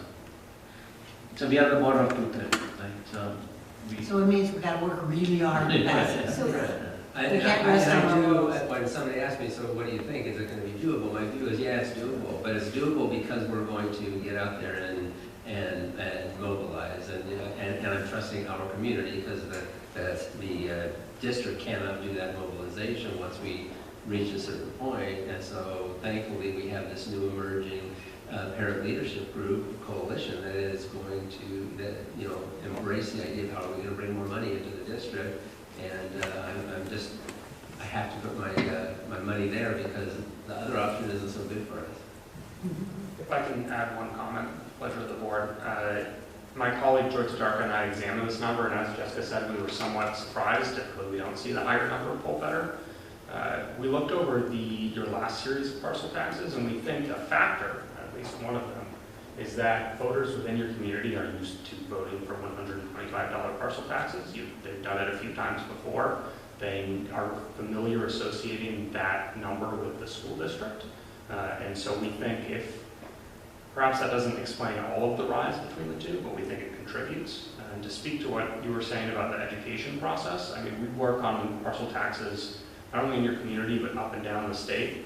And we see plenty where they sit right on this edge, where you are right now. And the measures that are successful and the measures that are not are usually very clearly separated by the districts who go out and do that strong education effort. There are plenty of districts who see, oh yeah, we've got 69%, you only need 67. Why go out and speak to the community more than we already have? And that's the area where we see people either sit on that edge or fall below.